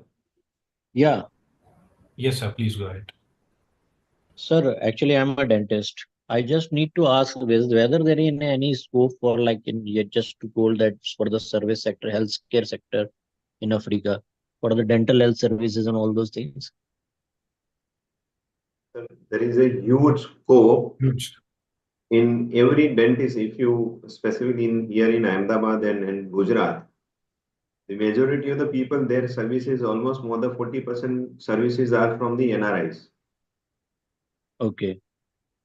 So again, medical tourism, it's a huge opportunity, especially in India. So possibility one, category one, mod one, your patient coming from Africa to your clinic for the dental treatment, and if he pays in the dollars and if it is documented properly, that is also service. And if you go there and establish a commercial entity and the presence there, that is also a service. In both the way, potentials are there, both the condition, both the mode. Okay. If we go there and we do, like, we have to be associated with someone in Africa, or we can directly go for that commercialization, or we have to go through some process? So there is again a set of conditions and rules and regulations depends on the country. For example, before there is a conditions in UAE that if you want to establish an commercial organization, partnership would be there, and now in some of the part in sales, this condition is removed. So Okay. mostly, I don't think there is a conditions related to professional services. Just basic rules, regulations, registration, like what we have. If you are practicing here, then medical associations registration and would be there. So that can be definitely, you can get the information from the embassy itself and you can explore. You can also explore with the existing medical practitioners or the general practitioner, and you can establish a clinic with the partnership as well for the initial things. So you just can explore initial. You please explore and research something, and then there is an opportunity for whatever the side you feel so. But immediate low hanging fruit, establish and market yourself for the taking medical services in your own clinic. Okay. And that is also a service exports. Okay, sir. I think since you are from the Thank you, healthcare fraternity, sir, so the best would be that to interact with the healthcare facilitators from those countries, and where SEPC can definitely assist you with our buyer seller meets and the reverse buyer seller meets. If I'm not wrong, you are the part of Sanjeevani recently, right? Yeah, sir. Yeah. On So I the hope you you would have have made recommended some me. good connections there. Yeah. Yeah. So in similar way, sir, we will keep assisting you 360 degree. Okay, sir. Thank you, Thank you, sir. sir. Thank you. Most welcome. Remember, next is, I think there is Miss Shikha Agarwal. Medani sir, she has mentioned the question in Q&A box. Let me check. Shikha ji, Miss right? Shikha, please unmute yourself. Yes, Shikha Hello. ji. Yes, Shikha ji. Yeah, hi. So my only question is, when the payment is received in INR, and if it is not through any Nastro Vastro account, it is paid directly by the client using his or her bank account.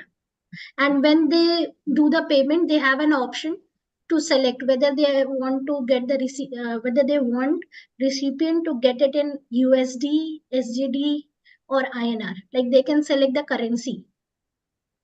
Right. So they generally select INR while they are making the payment, because if they select their own currency, then they are charged like $25 or so while making the payment.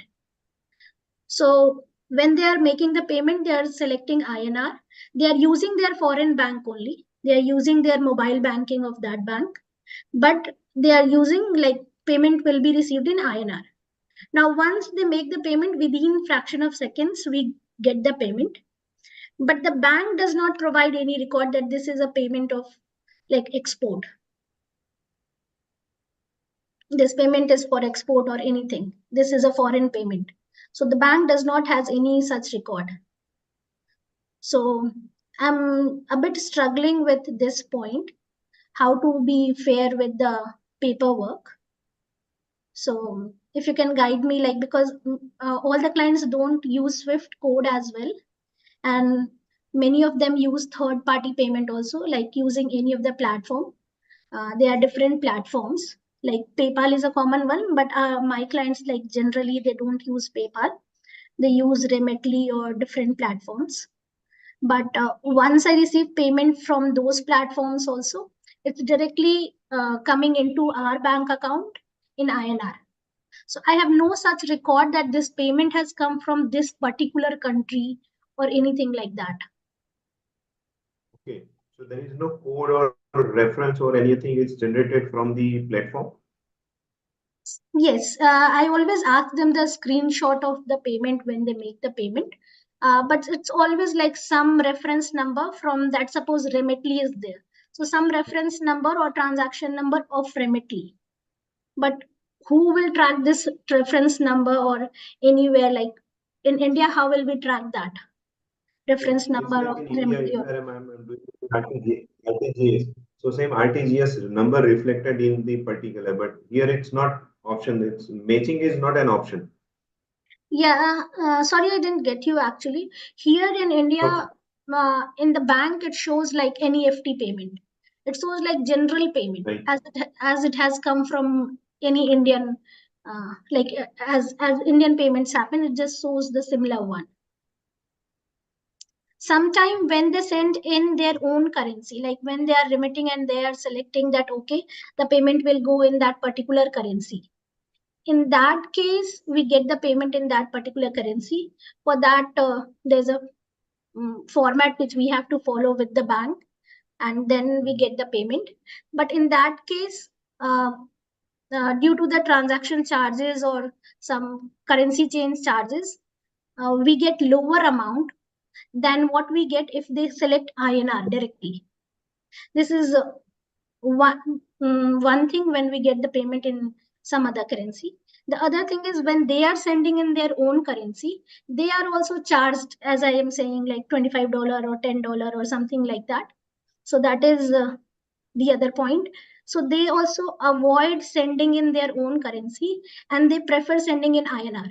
But once they send in INR, I don't get any record or anything like that from bank. I have a very limited exposure on this, so maybe we can take the help of Surendraji if you. That's why the other person who was also saying like we need a meeting with SEPC for clarifying such businesses like D2C businesses, those who are doing directly to the client. So when the client is making the payment, in the case when banks are making the payment, they do SWIFT transaction and they always have a record. But for D2C businesses, when clients are doing the payment, we are lagging the understanding of what will be the fair way of dealing and going ahead. I think ICICI would like to comment anything over this. So for if ICICI person is there, then that's also good. I don't know if he's still there. Yeah, they are. I think Palash, Neeraj is there. Okay, Sorry, so with Surendraji. ICICI, okay. So can I speak now? Yeah, please. Okay, so with ICICI also, I tried and opened the account, and I tried a $10 transaction. One of our clients sent us, but that $10 transaction I have never received. The bank says I don't know where is it. They have yet not given me that $10 anywhere. They don't have any record. So, and that's how I could not proceed with ICICI because I was not sure whether they will make the payment, I'll receive it or not. And when the bank is not capable to answer, so I was stuck. And there are a few more points which maybe sometime. Can I ask you one more question? Are you really getting payment from the other bank? You are. Yeah, I'm getting, like, I'm associated with Axis Bank and I'm getting the payments, but they are not providing any such thing like your payments are from which country or anything. So I asked them, can you provide me a detail, like from where have I got the payment? So they said we don't have such detail until and unless it's not through SWIFT code.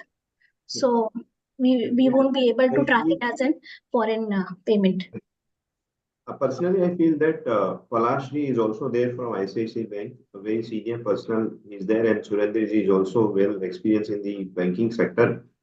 So definitely they would help you in this. First is that is Sure. related. I'm highly looking forward to it to get the right solution, and yeah. Yes. Palashji or Surendraji, it's over to you, or maybe you can take the contact details of the Sikhaji and You are from which organization? This is from education field. Are you a member currently? Yeah, I am. Okay, so I would like to request you, can you drop us a detailed email regarding this? I have actually sent, and I have been following it for 2-3 months, but I have not got the reply back yet. Which ID you have sent? Let me tell you, it's 1 second.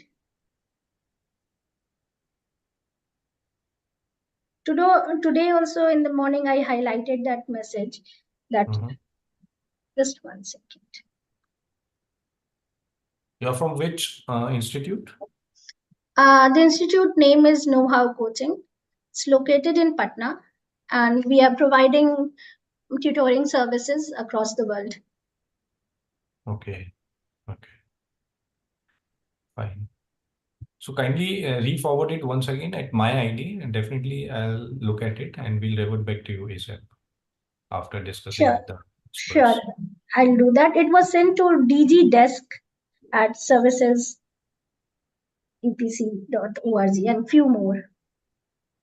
Okay. Okay, No worries, you can re-forward it once again. I'll look at sure. it personally. I'll do that. Yeah, my ID is mayank.sharma@servicesepc.org. Okay, thank you. Yeah, most welcome. Okay. Anyone else? I think Mr. Rajan is again raising his hand. Digambar, are you there? Yes, sir. Yeah, kindly please No, allow no, him. I've actually, this is actually, the madam what she has raised is a genuine issue, because this kind of a payment should not create any SEMA issues with the banks and RBI. They should come really clarify exactly, regularize how this transaction, because probably I think she was speaking about a payment from Singapore, with whom we already have a UPI, kind of a treaty. So probably payment, that was just to simplify the payment, mechanism. But for trade exports and all, the payment should come in the proper, channelized properly to the banking institution with the proper reference number, and it should be properly recorded by the bank. If the bank, I think one of the panelists from the bank is available, he should also take up with the RBI and like clarification to the exporters. This is my request. Your point is If I can speak once again, just one point. yeah, please go ahead. Yeah. So is the UPI payment collection only for personal transaction, or we can also use that for payment collection? Is it your organization, is it a valid IC is connected with that, or it's a very personal on the personal transaction only, very personal account? No, in the current account only. So in current account, there is an option of collecting payment through UPI, right? If you are saying, right? Yeah, so actually I'm having some trouble with that also. So UPI somehow is not working, and with Axis, that's why also I moved to ICICI, so that maybe they can provide the UPI ID and I can use that for collecting the payment. But somehow ICICI could not also not provide that. I'm not sure what's going on, or am I approaching the wrong person? So like that. Because in like as recently it was announced that from Singapore you can collect through UPI. Now for Singapore clients, they also want to pay through UPI because they will find it very easy. But I'm not able to provide them that service. So my one of the concern was whether UPI is to be used for business transaction or not, because back of the mind it was also running that it is probably for personal transactions. If it is for business transaction, then maybe I can move ahead with banks and can speak about it. Like, yes, for the UPI ID which they can provide, and I can take the payments. With respect to FEMA, as far as my concern, I have no clue related very specific provision if it is a business payments on the receiving business payment through UPI. So personally, I cannot give you any kind of advice or suggestion on this collecting and receiving payment through UPI for your business purpose. Mostly UPI is initially, as of now, it's been designed for the getting some personal payments, as of my knowledge is concerned. So, and still, if it is not streamlined till, I personally don't recommend you that if there is a clarity guidelines from the FEMA with respect to getting payment related to business transactions. Okay. Maybe if that will be also allowed, it will be more smooth for us as well. I don't have knowledge that any of the business payment can be received through UPI specific to Singapore. So I'm not aware. Let me go, and I need to review on this once I'll have some clarity. As of now, I never came across any of the circulars or notifications from the FEMA or RBI related to receiving any commercial payments through UPI and specific to Singapore. And Okay. if it is not there, personally, maybe you should avoid that as well till there is a Yeah. clear Okay. guidance.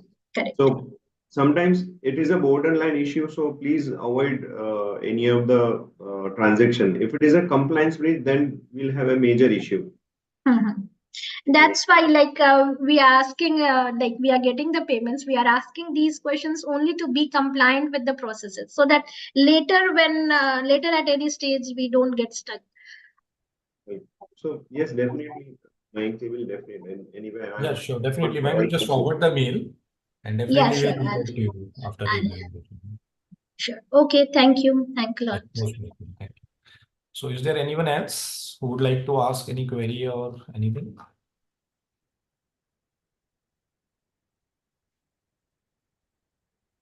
I think no more questions. So here, before proceeding towards the closing of this webinar, I would Sir, there like one question from Dharma Rajan. You pay payment more than USD I think he has already conveyed that, if I'm not wrong. 455. Sir, actually, they drop a message on 455. Okay, recent? Yes, sir. Yeah, there is a message from Dharma Rajanji that Acha, UPI okay. payment more than USD 2,500 cannot be received. So thank you, Rajanji, for this. So yes, but I'm really not aware about this UPI transaction related to Singapore, and that is the personal transactions. So And if I'm not wrong, this has to be means different from this must be varying from country to country as per their norms, if I'm not wrong. as of now, we have just introduced this USD transaction receiving from Singapore for and that too very specific to the personal transactions. Yeah, I And- agree with you.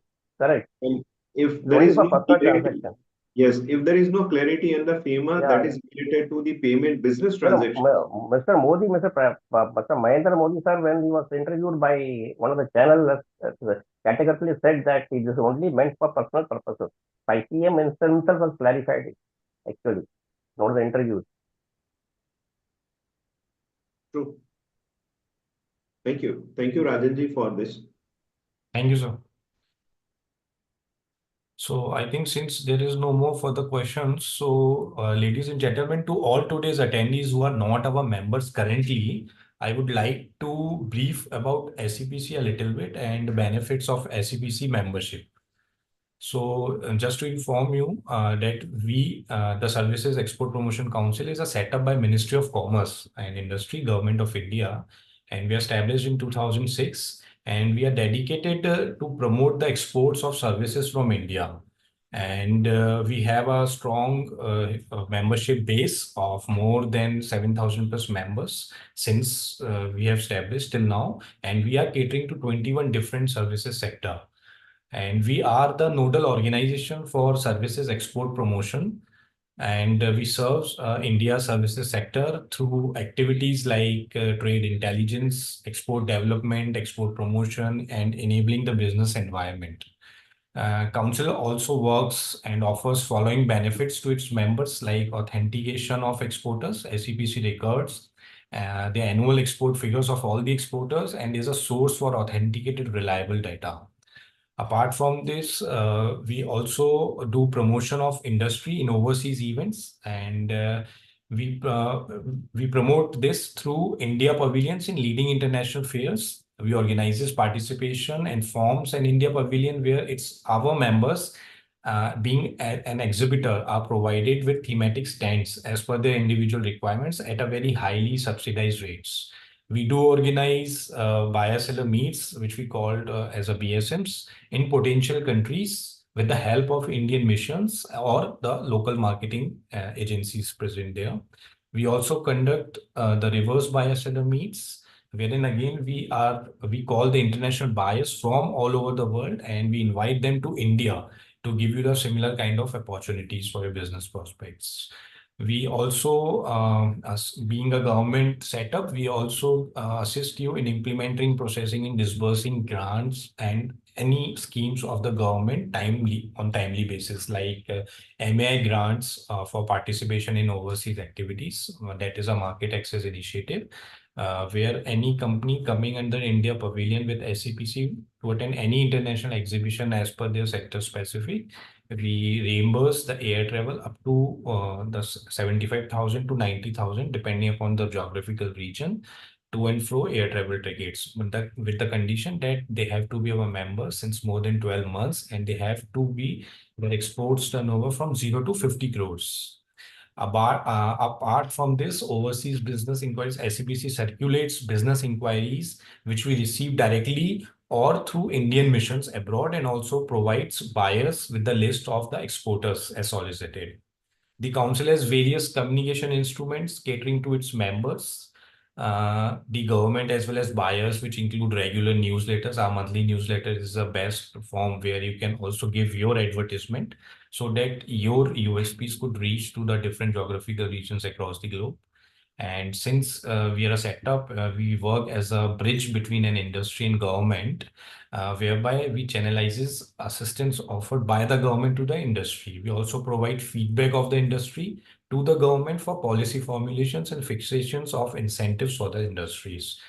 SCPC also undertakes specific market studies and provides information on market intelligence, trends, and related international news, etc., through our communication channels via seminars or workshops. And we also maintain records about exports of services, as I mentioned earlier, as well as evaluating the performances on the annual basis. And we share it with members on their demand. We keep on conducting various export promotional awards, sector specific. And we also, to increase the productivity of our members and the entire services industry, we keep on doing various seminars and workshop trainings also to upgrade the technical skills of the professional engaged in the sector.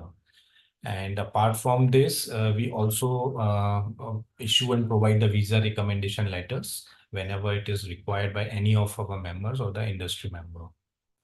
So along with this, on behalf of SCPC, now I would like to express our heartfelt gratitude for your presence at this insightful webinar on emerging opportunities in Africa for service exporters. We are immensely honored to have had the opportunity once again to host Mr. Anand Miraniji, who graciously shared his expertise and enlightened us on today's topic. And we also extend our sincerest appreciation for his captivating, informative presentation, which we are definitely going to share with all of you in due course of time. And we would also like to express our gratitude to ICICI Bank for supporting us in our today's webinar. But of course, to all the participants who attended this webinar. Your presence and active engagement contributed significantly to the success of this particular webinar. Furthermore, we extend our thanks to Mr. Digambar, Mr. Deshraj, Ms. Ruby, and the entire organizing team for their meticulous planning and flawless execution of today's webinar. Last but not the least, we must acknowledge the support and encouragement extended to us by our DG, Dr. Abhay Sinha ji. Thank you all for your presence and contributions. Sorry for disturb. There is one question from Ms. Smita. They are raising your hands. Huh? Okay. Kindly please allow her then. Ms. Smith, please ask your question, please. Unmute yourself. Hello, can you hear me? Yes, please. Sir, we have a question. Actually, we are working for, we participate in international tenders and working for United Nations agencies across the world. But if we talk specifically for Africa region, sometimes we participate and there is a requirement that the local professional firm should be associated with us before at the time of participating.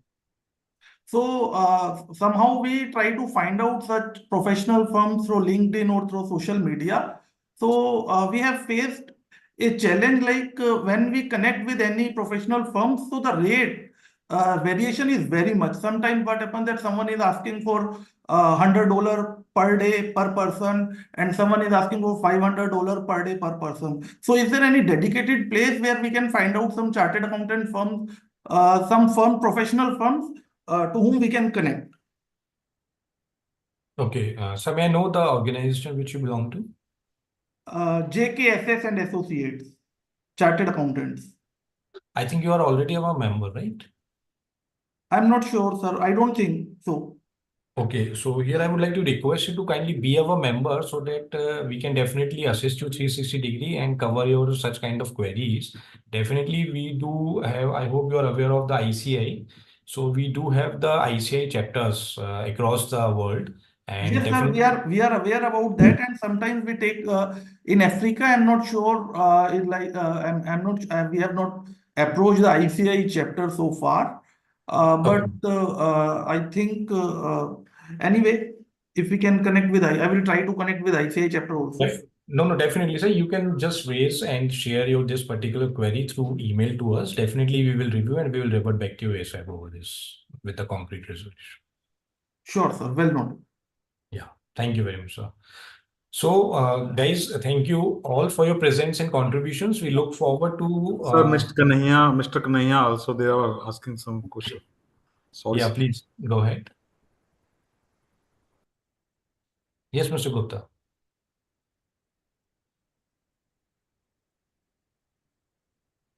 You are already unmuted, Kanhaiya Gupta ji. Kindly please, can you hear us? Yeah, I'm Yeah, please audible. go ahead. Yeah, now you are audible.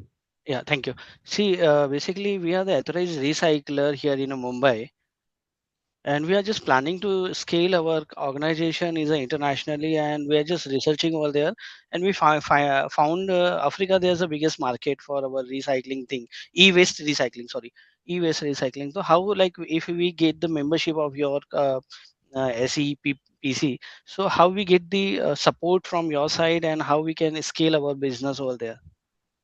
So definitely, as I informed a little bit earlier, that we do keep on conducting various buyer-seller meets and the reverse buyer-seller meets, where we provide you the direct opportunity to interact with the prospective buyers for your services.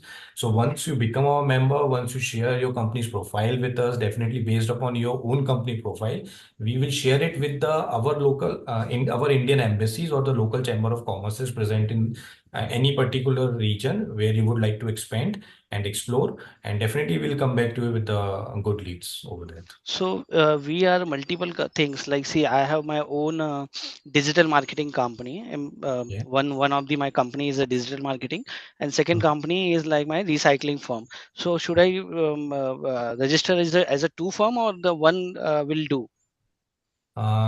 So definitely, if you want to have a business for both firms, I would suggest you go separate registrations. And Okay, because I hope you understand that from one company's registration, we cannot share the another company's your works. No, So this like is see. something where technical issues may prevail. Okay, fine. So like whichever things, if like the for the digital marketing is total different sectors and IT waste. We do have many companies from digital marketing areas as our members, and we are already serving them. See, this is our in a service sector or product sector. I'm not aware actually in which sector we are in as a e-waste recycler. We are the service based industry, or we are the product based industry. Like So see, nowadays, if what exactly in e-waste recycling are you going to give any sort of consultancy? no, we are the authorized. We have the plant. Acha, full means it's a turnkey basis kind of sector business. Yes. We collect the all e-waste from the corporates like TCS, Wipro, this kind of the customers. We collect the e-waste, and we doing the recycle over here and produce the raw material like copper, aluminiums, and other things. And there's a biggest market, the Africa. Like we are just planning to take from US and sell it to Africa. Like this way, our studies is goes. India is completely banned for the importing the e-waste things. Okay, so but there's the scope of the from UAE, from US. There's our platform is helping to out, because end of the monies comes to our company or here in India. But there's a cross shipping like ship to and bill to. There's a different place, and company is established in India and dealing in US, buying from US and selling in Africa. Okay. So is it any help get from your side? Like I'm not getting exactly. Definitely, it seems to a kind of trading business which you would like to pursue, if I'm not wrong. So definitely, Yeah. you could be a member, being a consultant or consultant trader, service sector bracket, I should say, and definitely you can be a part of SCBC family, and definitely we would be happy to assist you 360. Okay, so you support for the doing the exhibitions over there, like whenever is Absolutely. the we are into the environment things, and I see that there's an environment The things. environmental is the biggest, I should say, the service sector or the champion service sector, I should say, to which we are catering. Okay, fine. And you are the we are the Mumbai based, so like how we get support in Mumbai, because I see your address is only Delhi based. Nisha, we are always available through emails or we are just a Okay. call away. Okay, okay. This is a technological word. So Okay, see, right now we are interacting. So similar way, we will be assisting you whenever we Okay, get. fine. On phone or mail, we can get the support for any kind of the support if we require. Absolutely. Okay, fine, great. So how to get a membership, like in So our team will come back to you with our membership details post this webinar. Definitely, we have your email ID since you have registered. So we'll definitely come back to you with all the pertinent details. Right, sir? Okay, okay. Yeah, thank you very much. Thank you, thank you. So is there anyone else or shall we conclude? Mr. Smitha. हाँ जी, बताइए. Mr. Sharma, I just confirmed from my team that yes, we are already a member of SCPC. Wonderful, sir. Your company name, sir? JKSS and Associates Yeah. Chartered Accountants. Okay, I do remember. Yeah, this. Yeah. I was a bit not aware, so I just confirmed from my team. Okay, sir. Yeah. Thank you, sir. Thank you very much. Digambar, anyone else? No, sir. Okay, then thank you all for your presence and contributions. We look forward to future and such endeavors that will continue to broaden our knowledge and empower us to excel in our respective fields. Please be assured to have both PPT and recording link for your kind perusal in due course of time, along with our membership details from my team. So once again, a big thank you to all of you and have a nice day ahead. Thank you. Digambar? Yes. Thank you, sir. Once again.